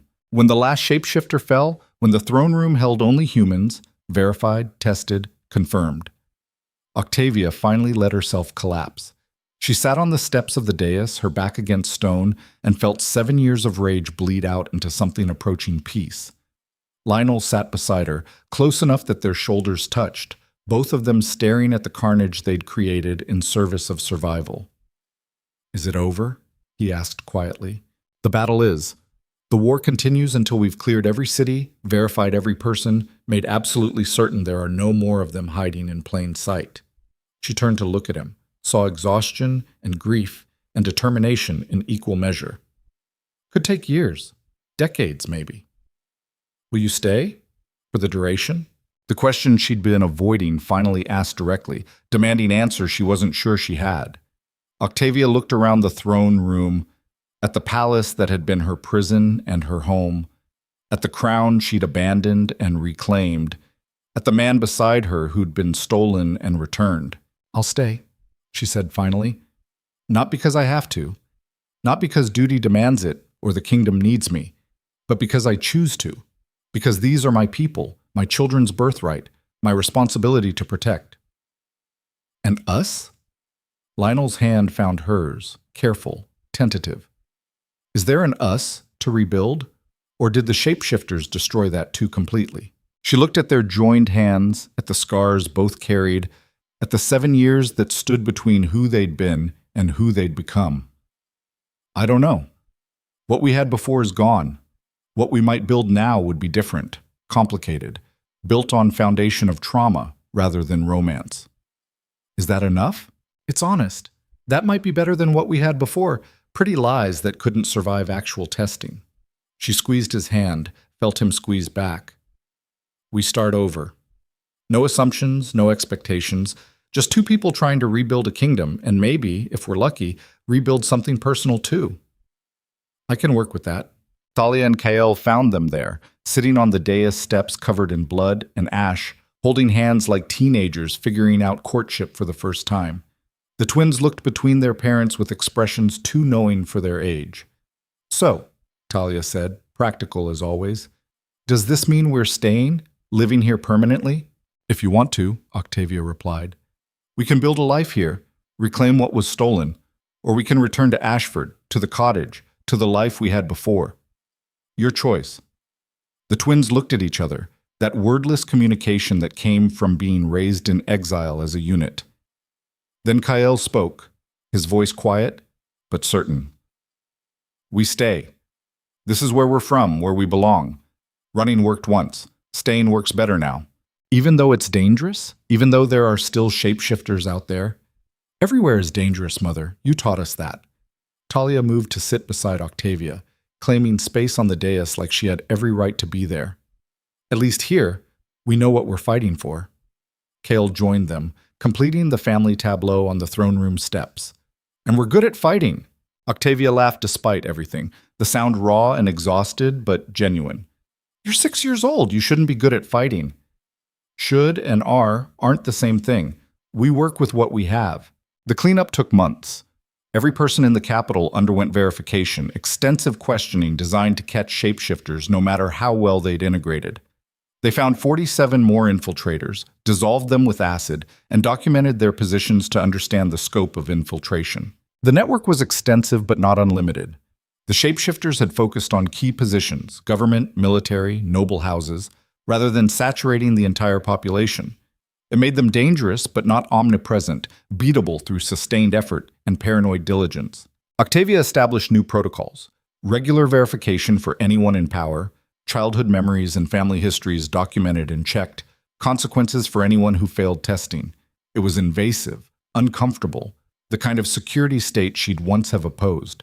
But that was before creatures wearing her husband's face had driven her into exile. Before hybrid children had slaughtered innocents. Before she'd learned that sometimes survival required sacrificing privacy for certainty. The kingdom adapted slowly, suspicion becoming normalized, acid vials becoming standard equipment for guards and civilians alike. It wasn't the world Octavia would have chosen, but it was the world that kept her children alive. 6 months after retaking the capital, she stood in the throne room, properly clean now, the ash scrubbed away, the damage repaired, and addressed the assembled nobles who'd been verified and confirmed human. "We've survived," she said, her voice carrying to every corner without need for shouting. "Not intact, not unchanged, but survived. We've lost people, family, friends, trusted allies who turned out to be enemies wearing familiar faces. We've been forced to question everything we thought we knew about who to trust. The crowd shifted uncomfortably, everyone remembering their own discoveries, their own losses. But we're still here, still human, still fighting for the kingdom our ancestors built and our children will inherit. She gestured to where Talia and Kael stood beside the throne, no longer hidden, no longer denied. These are my children, heirs to this kingdom alongside King Lionel's verified sons. They were born in exile, raised in hiding, and brought back to claim what was stolen from them. Silence greeted this pronouncement, nobles processing the implications, multiple heirs, competing claims, succession complications that could fracture what they'd just rebuilt. Lionel stood from his throne, moved to stand beside Octavia with the ease of partnership reestablished. There will be no succession war. All 5 children are legitimate, all 5 are heirs, all 5 will be raised to serve this kingdom in whatever capacity their talents best suit. We've spent 7 years being divided by creatures who exploited our weaknesses. We're done being divided. The shapeshifters wanted us to tear ourselves apart, Octavia continued. Wanted us to fight over thrones and crowns, and who deserved what. We're refusing that narrative. We're building something different, not perfect, not what it was before, but functional, honest, strong enough to survive what comes next. And what comes next? Someone called from the crowd. Verification of every city, training for every soldier, documentation of every family line. We make ourselves resistant to infiltration, root out whatever shapeshifters remain, and rebuild trust one verified person at a time. She paused, let the enormity of that task sink in. It won't be quick, won't be easy, but it's necessary, and we're doing it together. The crowd absorbed this, fear and determination mixing in expressions Octavia had learned to read over 7 months of war. They didn't love the future she was describing, but they accepted its necessity. That was enough. The formal session ended, nobles dispersing to discuss and digest, leaving Octavia and Lionel alone in the throne room with their children. The twins had climbed onto the thrones, testing them for comfort, arguing about whether the arms were positioned correctly for optimal brooding. They're adjusting well, Lionel observed, watching his daughter demonstrate proper regal posture while his son rolled his eyes. They're survivors. They'd adjust to anything. Octavia moved to the thrones, looked at the crowns resting on velvet cushions, hers abandoned 7 years ago, his worn through years of ruling beside a shapeshifter. Do we reclaim these? Put them back on and pretend the last 7 years didn't happen? No pretending, but maybe reclaiming, yes. He picked up her crown, the delicate circlet she'd left on her desk the night she fled. You earned this through survival, not birthright. Seems wrong to let it gather dust. She let him place it on her head, felt the familiar weight settle like it had never left. It was different now. She was different, harder and more careful, carrying scars that would never fully heal. But maybe that was appropriate. Maybe queens forged in exile and war were exactly what this kingdom needed. Lionel claimed his own crown, and together they sat on thrones that had been occupied by enemies, beside children who represented futures they'd almost lost, in a palace purged of infiltration at tremendous cost. This isn't the ending I expected, Lionel said quietly, watching Talia teach Kael some elaborate hand gesture she'd apparently decided was part of royal protocol. What did you expect? Romantic reconciliation, tearful reunion, love conquering all the trauma and betrayal. He smiled, but there was sadness in it. Instead, we have functional partnership built on mutual respect and shared purpose. Is that worse?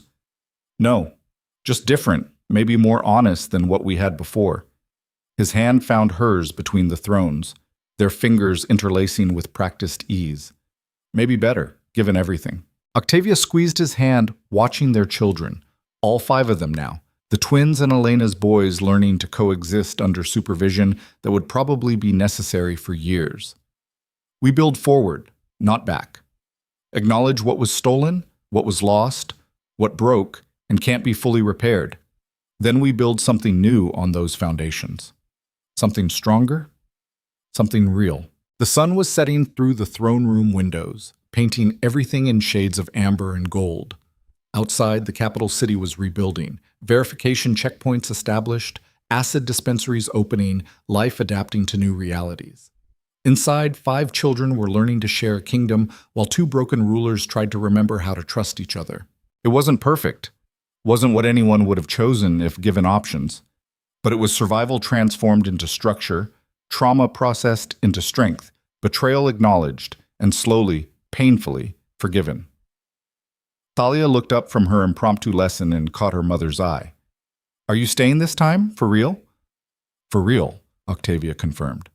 "No more running. No more exile. This is home now, with all its complications." "Good." Talia returned her attention to the boys, her voice taking on the authoritative tone she'd inherited from both parents. "Because someone needs to teach these three how to actually fight, and you're terrible at delegating." Laughter echoed through the throne room, genuine and unforced, the first real laughter those walls had heard in 7 years. It didn't erase the trauma, didn't undo the damage, didn't bring back the people lost to shapeshifter infiltration. But it was a beginning, a foundation, a promise that despite everything, despite betrayal and exile and war, they could still find moments of peace inside the chaos. Octavia Valicrest had been called barren, broken, insufficient, had been driven from her home by lies she'd believed were truth, had spent 7 years building a life in exile while her kingdom was systematically infiltrated by creatures wearing human faces. She'd returned not as the pitied queen who fled, but as something harder, sharper, more dangerous than anyone expected. She'd exposed the infiltration, rallied resistance, fought through impossible odds to reclaim what had been stolen. And now she sat on her throne beside the man who'd been taken from her, surrounded by children who represented futures almost destroyed, in a kingdom scarred but surviving, and made a choice. Not to forget, not to pretend the trauma hadn't happened, but to transform it, to use 7 years of pain as foundation for something that couldn't be broken the same way again. The shapeshifters had wanted to destroy humanity from within, to prove that humans were too weak, too divided, too easily manipulated to survive. They'd failed because they'd underestimated the one thing their infiltration couldn't account for: a mother's fury, a queen's determination, a survivor's refusal to let betrayal write the final chapter. Octavia looked at her family, complicated, blended, traumatized, but whole, and felt something like hope stirring in her chest. Not the naive hope of her first marriage, not the desperate hope of exile, but something tempered and real and strong enough to build on. "Let's go home," she said, standing from the throne, offering her hand to Lionel. He took it, stood beside her, and together they walked from the throne room with their children following, 5 small voices arguing about dinner and protocol, and whether fighting lessons could happen before bedtime. Behind them, the crowns rested on their thrones, symbols of authority reclaimed and redefined. Ahead, the palace stretched into twilight, rooms slowly being cleared and verified, spaces being transformed from enemy strongholds back into home. The war wasn't over. Would continue for years as they hunted remaining shapeshifters, verified populations, rebuilt trust that had been systematically destroyed. But they had time now, had strength, had partnership forged in fire, and emerging stronger than what came before. The barren queen who couldn't bear children had borne twins in exile and brought them home to claim their birthright. The betrayed wife who fled in shame had returned to expose lies and reclaim her crown. The broken woman who'd been written off had proven catastrophically unbreakable. And in proving it, she'd rewritten every assumption, every judgment, every cruel whisper that had driven her away. The kingdom would remember her not as the queen who fled, but as the queen who returned when return seemed impossible, who fought when fighting seemed futile, who survived everything designed to destroy her and emerged victorious. Octavia Valicrest, Queen of Valicrest, mother of heirs, survivor of betrayals that would have broken weaker people. She walked through her reclaimed palace with her hand in her husband's, and her children's voices echoing off stone, and for the first time in 7 years, she felt something she'd forgotten was possible. She felt like she belonged. Not because the kingdom accepted her, though they would learn to. Not because the trauma was healed, though it might heal with time, but because she'd chosen to belong, to claim this space and these people and this complicated future as hers. And that choice, made freely after everything that tried to take choice away, was worth more than any crown. Outside, stars were emerging in twilight sky, constant and eternal, despite everything that changed beneath them. Inside, a family was finding its rhythm, learning to function despite trauma and competing loyalties and histories that would take years to fully process. It wasn't the ending anyone would have written 7 years ago, when a queen fled in the night carrying secrets and grief in equal measure. But it was the ending they'd earned through survival, through choice, through refusing to let betrayal be the final word. And in the morning, they'd wake and begin again. Verification protocols and defensive training and slow rebuilding of everything that had been compromised. But tonight, they were home, together, alive. And that was enough.